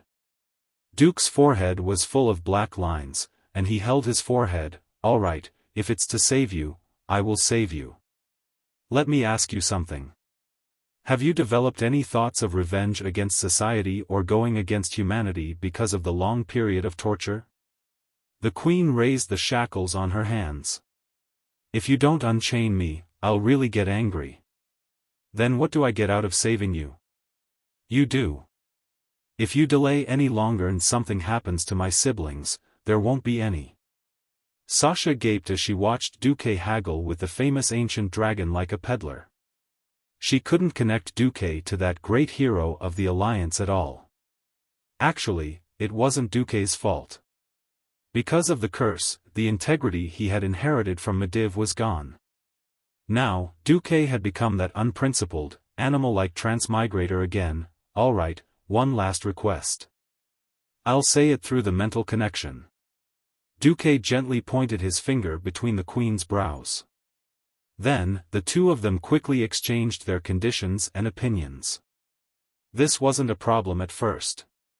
However, Duque underestimated Alexstrasza, who was one of the top figures in this world. Even though it was a superficial exchange of consciousness, the Queen still secretly peeked at a part of Duque's memory Duque didn't know. The mental barrier he had created with the system was still trying to resist Nesario's mental corruption. Alright, it's time to end this. Duque picked up Demon's soul. At this moment, Sasha picked up her bow again. She stared at the unconscious Marion and spread her senses. On the other side, the Queen was also watching Duque nervously. She had had enough of the torture. Her little heart had long been broken and mended, and she really couldn't take any more fright. Because of the chains, she had to kneel on the ground like a pilgrim worshipping. She looked up at Duque and stared at Duque's every move. Cautiously, Duque took out the accessory that Nesario had given him. A wave of arcane energy gathered in his hand. With a crisp bang, the glass used as a disguise shattered and dissipated, revealing the real thing inside. It was a scale in the shape of a water droplet, with a fiery and evil aura. There seemed to be a small black dragon roaring angrily on the scale, as if blaming Duque for not acting according to his evil script. Looking at the platinum-colored disc, Duque used the black scale to draw a huge arc on the surface of the demonic creature. The scales of the wings of death were like a knife cutting through butter, easily cutting through the hard golden surface of the demon's soul. 1 area, 2 areas, 3 areas, 4 areas. When the 4 glowing areas were all cut open, Xian's eyes lit up. Windsor let out a scream. Be careful. She pulled Duque away in time, only to see that demon's soul was already floating in the air, and the long arc-shaped incision began to violently spew out a strong light with 4 colors: green, representing the emerald dream; red, representing the life-giver; bronze, representing the controller of time; and blue, representing the supreme power of magic. Duque could clearly feel the huge amount of energy surging out of the cracked magic artifact. He knew that he had to act quickly, or the energy would dissipate forever and be lost in the wind of grim battle fortress. La Ducasai, he chanted the incantation from the Red Dragon Queen. He used almost all the computing power of the system to constantly adjust the spell. He was fully focused. He didn't want anyone to make a mistake at such a critical moment.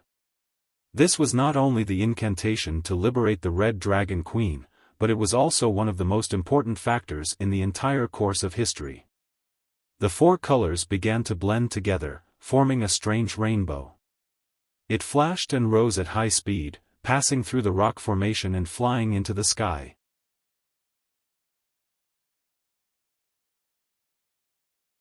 Chapter 520. The bloody battle in front of the huge iron gate had reached its most brutal state.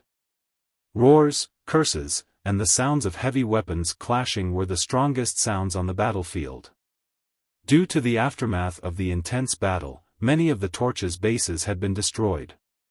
The light in the tunnel gradually dimmed, and the torches that had fallen to the ground emitted the last bit of heat before they were extinguished. How long had this bloody battle lasted? How many of these savage green-skinned monsters were there? Where did they come from? What kind of strength did they have? Would Duque, who had entered the Iron Gate, succeed? If they succeeded, how many of the people guarding here would be able to survive? Everything had already become a blur, as the people guarding the Iron Gate were already mentally numb. They instinctively waved the weapons in their hands, inhaling more of the bloody air with every breath they took. With every exhale, they let out the loudest roars they could muster. The chaotic wind in the tunnel blew at Uther's ear-length hair, and his brown hair swept across his cheeks. Unlike the other warriors whose eyes were bloodshot from the fierce battle, his most devout faith made him far more tranquil than the others. Uther's mouth was shouting the most majestic of slogans, but his ears were pricked up. It was as if he was standing and listening to a human epic being recited by a bard. The origins were long and magnificent. It was like a long wind that crossed the barriers of time and space, bringing the ideals of their distant ancestors and their wills to this place. In a daze, Uther saw countless illusory knights appear beside him, fighting side by side with them. Even though their faces were blurry, he could clearly see that they were humans. He suddenly understood who they were. Ancestors, kings, and all the heroic spirits who had fought for humanity. The Morning Star wizard behind Uther, Ronan, was unexpectedly powerful. With the support of an almost limitless amount of magic crystals, his violent arcane magic poured out in torrents in the entire tunnel. Any orc below the level of a chief would be instantly killed if they were hit by his magic. It was a pity that there were just too many orcs. For some reason, Uther thought of 2,800 years ago, when humans had just obtained magic power. A man raised his sword in front of the knights and said, "I swear on this sword that humans will bear the grace of the high elves and establish an eternal covenant. We will wipe out all evil creatures and give civilization and hope to the truly intelligent races. My people, my children, my grandchildren, will pass on my oath until the end of the world." More than 2,800 years ago, the flag of the Arathor Empire was raised on the battlefield of the Arthi Highlands, reflecting the dawn of that day. Humans and high elves joined forces to fight against the green trolls. 2,800 years later, it was as if 3,000 years of history had overlapped. Humans and elves joined hands once again, but this time, their enemies had changed from the green-skinned trolls to the green-skinned orcs. 2,800 years ago, we had Thoradin the Great. Now, where is our new Thoradin the Great? While Wuther was talking to himself, the battle had reached its climax. The number of humans still standing in front of the Iron Gate could be counted on two hands. The nameless knights had all died in battle. But in front of them, there was still a sea of orc elites. Suddenly, a strange feeling that shook the entire stronghold surged towards everyone, covering the sky and covering the earth. Roar! From the deepest part of Grim Battle Fortress, a loud and clear roar came from within. It was the roar of a dragon. It was the roar of the life-giver, the Red Dragon Queen Alexstrasza. The roar was filled with complicated emotions.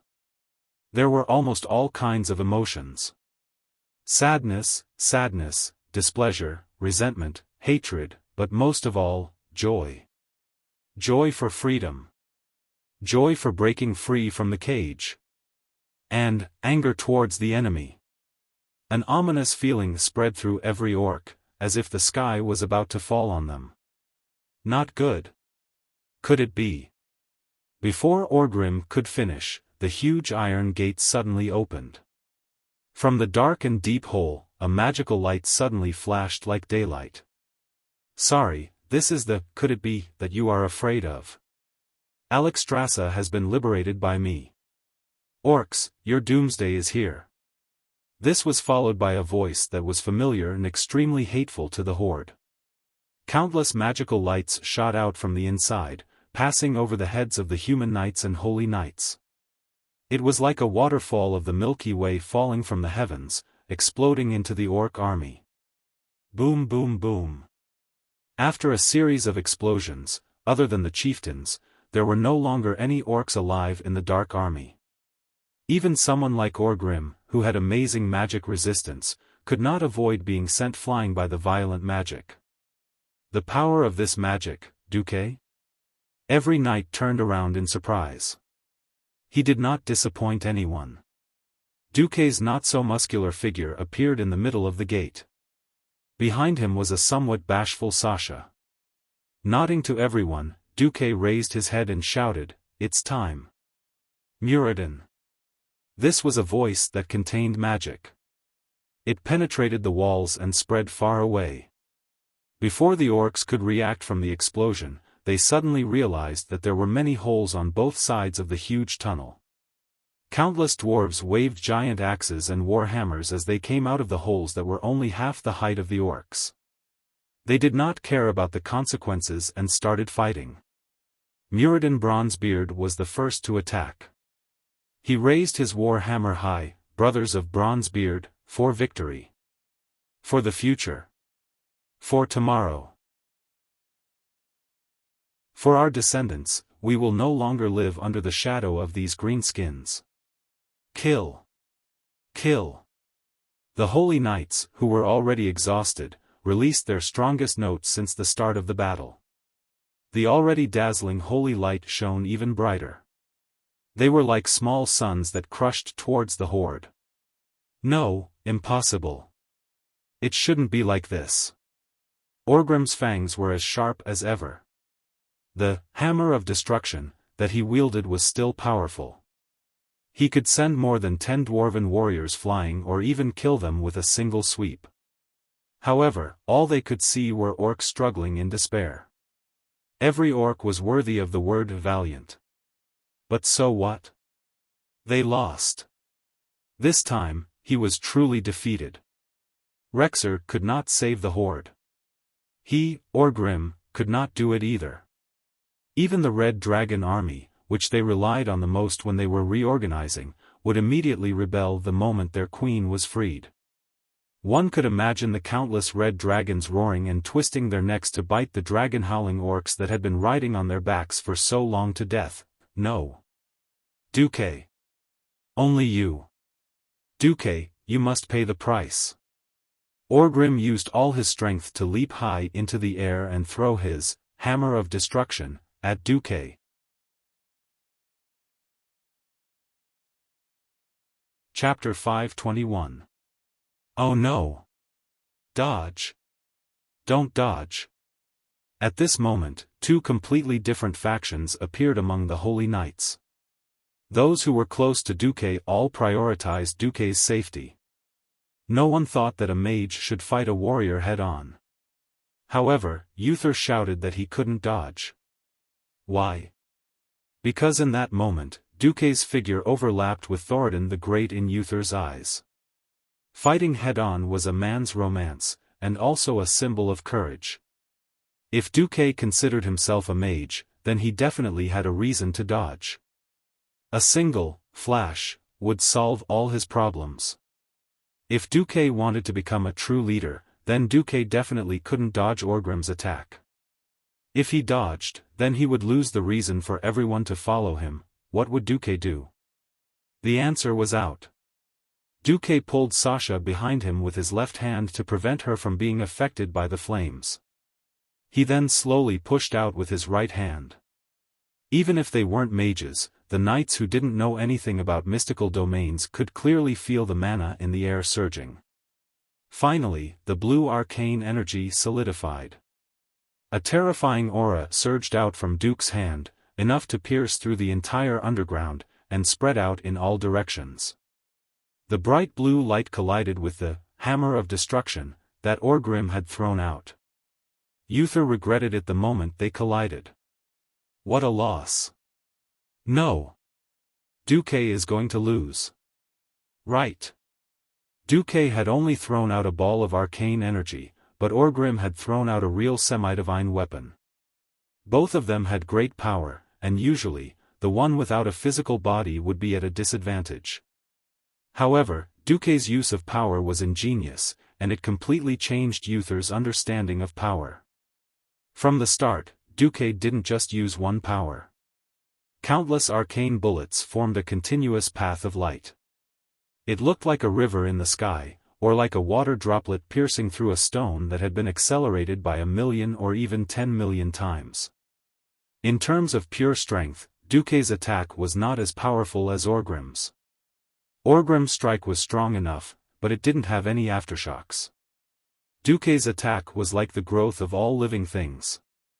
It had a long source and was unable to shake his opponent in terms of quality, but it wasn't too far off either.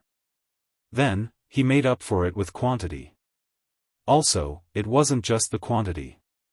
The arcane missiles that Duque shot out seemed to have some kind of interval or rhythm. The continuous impact destroyed the power and momentum of the hammer of destruction. Of course, everything happened in an instant.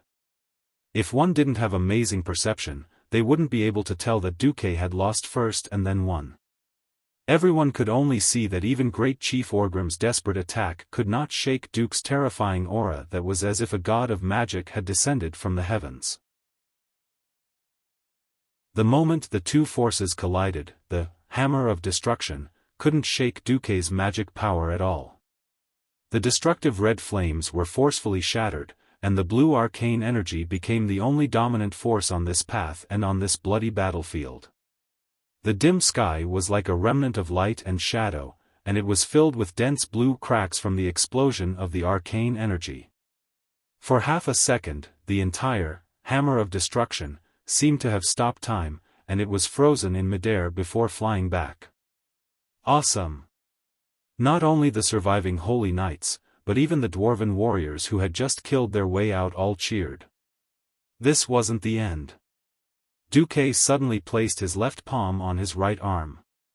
The mana output was further increased. In front of everyone's astonished gazes, Duque actually poured out all the mana he could mobilize in his body at once. Boom! The arcane light arrow that had been shot out turned into a huge arcane light pillar. A beam of arcane light blasted over like a comet crashing down, shooting right into the long and wide passageway. In an instant, it set off an extremely terrifying tsunami. The violent arcane energy set off layers of huge waves, and with a shocking momentum, it surged towards the orcs. This arcane energy wasn't fast, but it could clearly be seen that this energy was spreading throughout the entire path at the speed of an arrow. Everything that came into contact with this energy, such as the walls and the ceiling of the cave, all shattered into pieces. This energy was like a black hole that devoured everything, destroying everything it touched. The first to touch this energy was an orc Chiliarch, and his huge and burly body was directly swallowed up.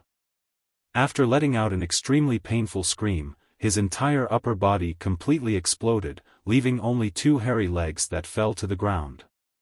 At first, Muradin wanted to scold Duque for not being kind enough to even attack his dwarven ally, but after seeing it clearly, Muradin laughed. The killing range of this arcane light pillar was surprisingly based on the height of 170 meters above the ground. Unless the dwarves were courting death and activated Avatar, at this time, no dwarf in the world would be that tall. Faced with this extremely surging power coming at them at high speed, every orc only had two choices. One was to be like a heroic orc and fight head-on. The other was to lower their noble heads and avoid it. The choice that Orgrim wanted Duque to make was copied and pasted by Duque, and sent back to him. Orgrim hesitated. It was another choice between life and death. He could indeed tell himself, I am the great chief, I should save my life, lower my head a little, and reorganize the orcs. As an invader, we will be successful even if we keep the rule of a continent. But if he did this, would he still be considered a brave orc? Would those heroic tribal warriors still treat him as the pride of their tribe? No. Orcs could accept defeat. Orcs could die in battle, but orcs would never allow cowardice. Hammer of destruction, had long been sent flying to who knew where. Just like that, Orgrim strode forward, and with a straight punch, he blasted out what might be the last attack of his life. At this moment, time seemed to freeze. Two burly figures suddenly appeared in front of Orgrim, blocking his path. In less than a tenth of a second, the first figure was suddenly hit by the arcane energy. Orgrim could clearly see that the orc's body instantly crumbled into pieces. And the second figure, which was much larger than the orc, was blasted away by Duque's power, crashing into the cave wall beside Orgrim and deeply embedded into it. At this moment, the weakened arcane energy finally landed on Orgrim.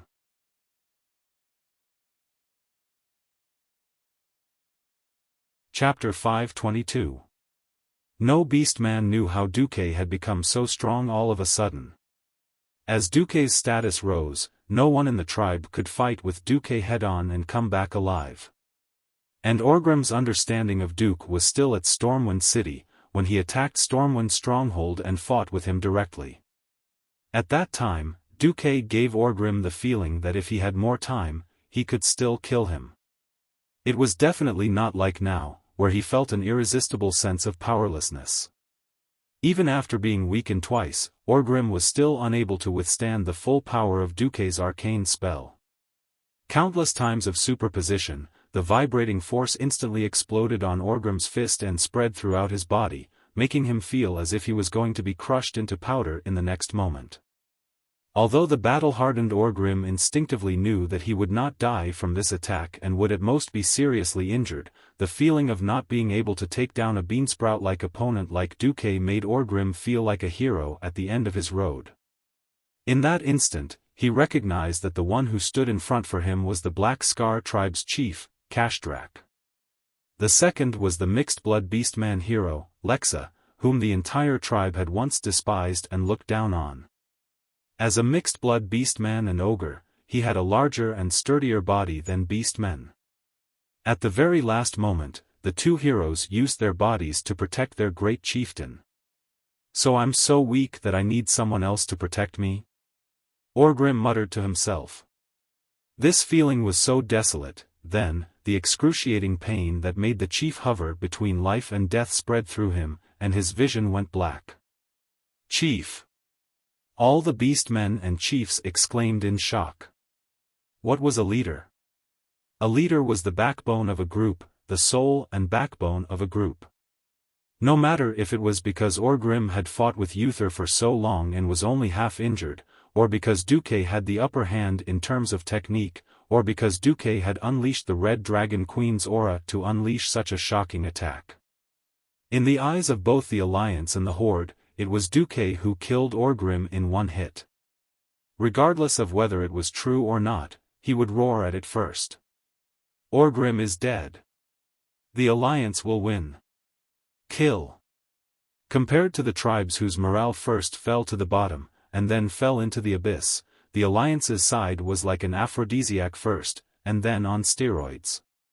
This was especially so for those unscientific paladins. In their peak condition, their radiance was even brighter than before. These guys actually broke through on the battlefield. He had broken through his own shackles. He had broken through the limits of his spirit and body. In terms of numbers and quality, the Horde still had the absolute advantage. However, in all directions, in the sky and on the ground, the Horde was being slaughtered by the Alliance like they were vegetables. And at this crucial moment, Orgrim lost consciousness. A snake could not do without its head.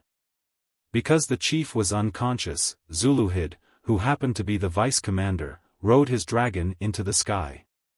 The vice-chief of the Blackrock tribe, Sabek, was at the front lines. The weakness of the lack of a unified command was magnified. Kargath Bladefist, who was more bloodthirsty and cruel, ordered them to fight it out with the Alliance. Kilrog Deadeye, who was more rational and resourceful, ordered a retreat. The two completely different orders created the greatest amount of chaos among the beastmen. If Orgrim and the others could break through the defensive line in front of the Iron Gate, then everything would be different. If Orgrim had not impulsively thrown out the Hammer of Destruction, perhaps the battle would still be in a stalemate. Unfortunately, there were no ifs. Long live Duke Marcus! They shouted. In every passageway, every pass, every gate, there were the silhouettes of the Alliance's warriors chasing after the Horde. Duque did not participate in this pursuit.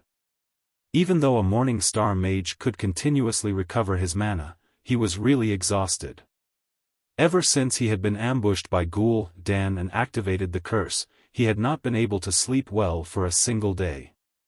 The shadow of death had always been lingering around his soul. It was only when Alexstrasza, who had recovered her strength, instantly removed the curse and stopped the rapid loss of his life force, that he could finally take a breather. It was not easy for him to make a huge comeback and take the greatest credit. The small credit should be given to the people below him. He could not just eat the meat while his brothers below him did not even get to drink the soup.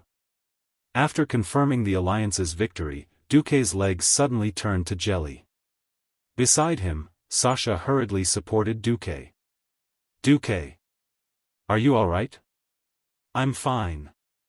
I'm just a little exhausted after a full-powered attack." Completely subconsciously, Sasha let Duque's entire body lean against her without a care in the world. The approaching masculine aura caused Sasha to be a little confused, but her heart was filled with pride. The world in front of her seemed to be a little blurry.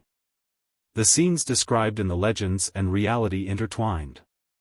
At this moment it was as if she had returned to 2,800 years ago, when the humans and the High Elves worked together to expel the trolls in a dreamlike war. That was a war between the two races against the fate of death. Back then, they had won everything. 2,800 years later, the new generation of elves and human heroes had once again returned to this battlefield, fighting for the sacred oath that had once again shone with glory. And today, the one leading all of this was the man leaning against her. A man who seemed weak but created miracles time and time again. A man who had protected her and saved her life.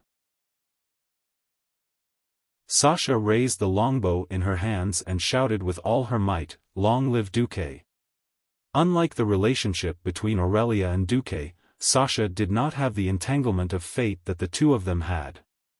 If one had to use an adjective to describe her relationship with Duque, perhaps it could be summed up as fanatical worship. A natural fanatical feeling that had come from going through the trials of life and death. Facing Sasha, who suddenly turned around with a burning gaze and looked like she wanted to swallow him up, Duque was a little stunned. He then smiled bitterly, "I just feel like I've let Aurelia down." Sasha insisted, "Humph. What's wrong with that? The High Elves don't mind polygamy, nor do they mind polygamy. I don't believe that big sister won't be willing to share you with me." I said if. There's no if. If there's really an if, I'll snatch you from big sister even if I have to shed all pretense of cordiality. We're all women, so why can't we snatch a good man? It's not in my character to silently back out and then wish the other party happiness. With that, Sasha directly gave Duque mouth-to-mouth resuscitation.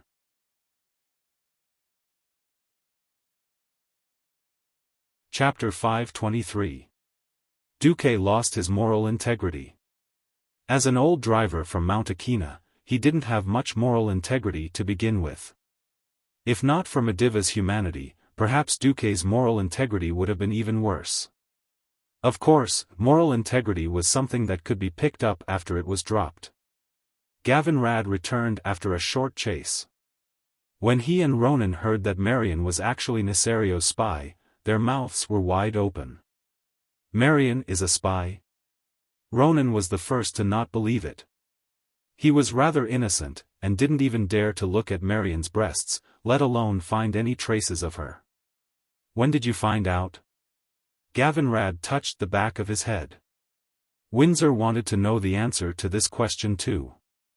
"I noticed something was wrong from the very beginning." Duque suddenly sneered. Most of the people in the circle of high elven mages are arrogant and prideful. The Silvermoon Parliament used the reason that Kuel Salus made too many concessions to the humans during the Alliance back then, and tarnished Anastrian's reputation for 2,800 years. How could they suddenly show heartfelt respect for the newly established Rotterdam Alliance? Windsor was silent. It wasn't that Duque was wrong, but that Duque was right. The reason why the High Elves had the ancient name, Quel Dorii, was because of their unwillingness to be exiled, as well as their pride and self-satisfaction. Logically speaking, everyone knew that without the alliance, Kuel Salus would be destroyed at any moment. Knowing it was one thing, but accepting it emotionally was another. To be honest, Windsor knew very well that until now, not many of the High Elves regarded themselves as part of the alliance. Even though most of the people sent to participate in the war against the tribes this time were rangers who were considered to be of low status in the country. And the mages led by Marion were the only exception. Why would a powerful Radiant Moon mage, a Silvermoon Parliament member, deign to come and lick Duque's boots? Others couldn't figure it out. Only Duque himself knew that Marion might be one of Nesario's people. In the history of Azeroth that Duque was familiar with, there was no mention of Marion Firewing. Throughout history, there were not many members of the Silvermoon Parliament.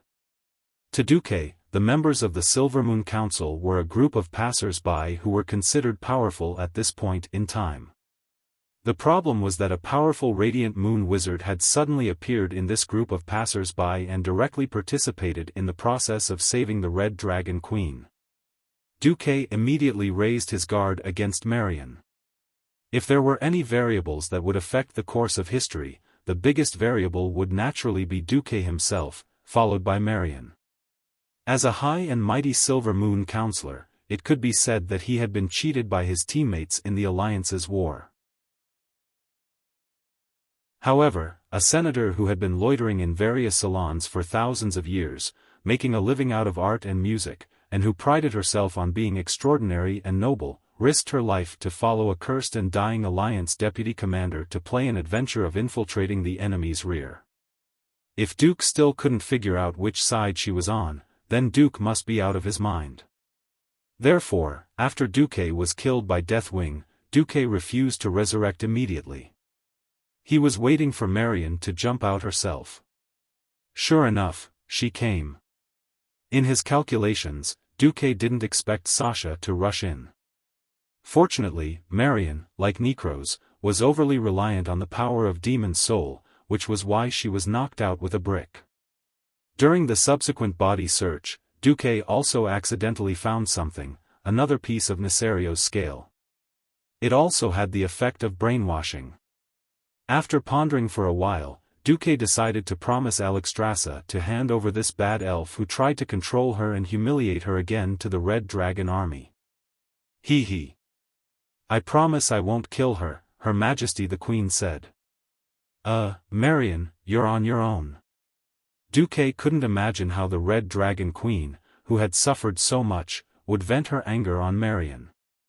Now, Duque had two scales with Deathwing's soul in his hands.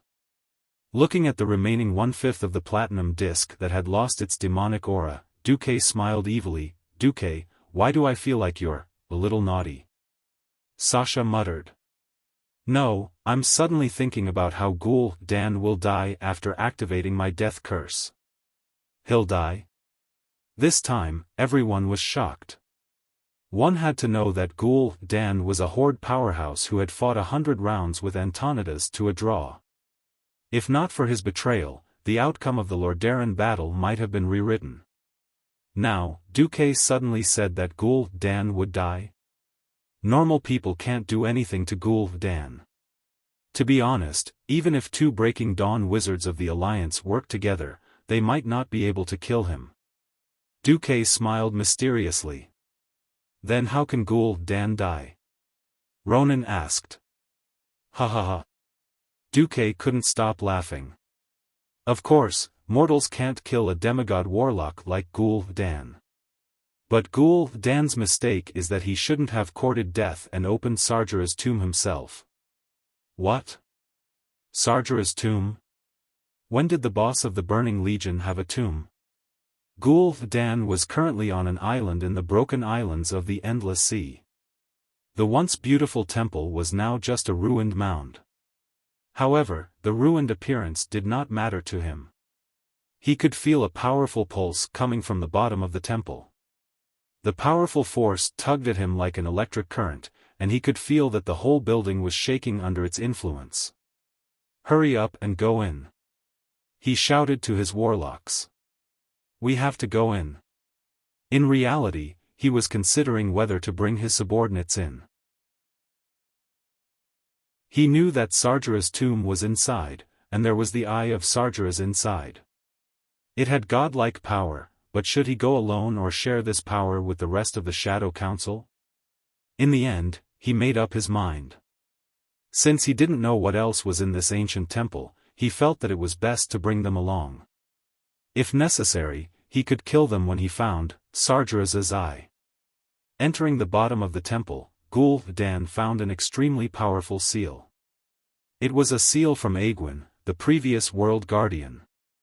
Aegwin's seal targeted almost every intelligent creature in the world of Azeroth, except for the beast men from Draenor. Gujar easily broke the seal made by the previous Guardian, Aegwin.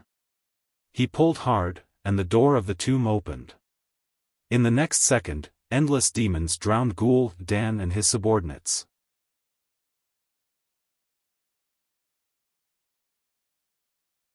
Chapter 524. Orgrim had a very dark dream. Not to mention torches, even the light created by the shaman's natural magic could not penetrate it. The darkness was so cold that his fingers quickly froze. Even his breath quickly turned into ice crystals and fell to the ground.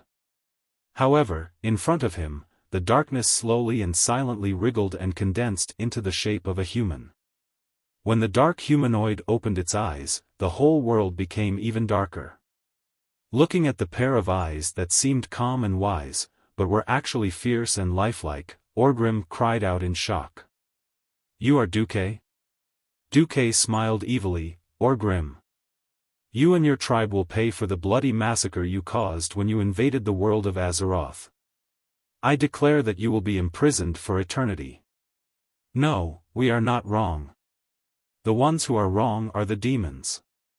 They poisoned us. They tricked us into drinking that terrible blood." Ignoring Orgrim's protest, the entire world became even darker. Countless dark arms reached out from all directions, firmly suppressing Orgrim's resistance. While laughing eerily, they approached Orgrim and finally grabbed him, throwing him into an eternal prison made of divine power. Ha ha ha. As long as I, Duque, exist, the tribe can forget about becoming the overlord of this world. Ha ha ha. Duque's evil laughter echoed endlessly in Orgrim's mind. Ah! Orgrim suddenly sat up and screamed, scaring the orcs around him. When he opened his eyes, Orgrim realized that he had just had a nightmare.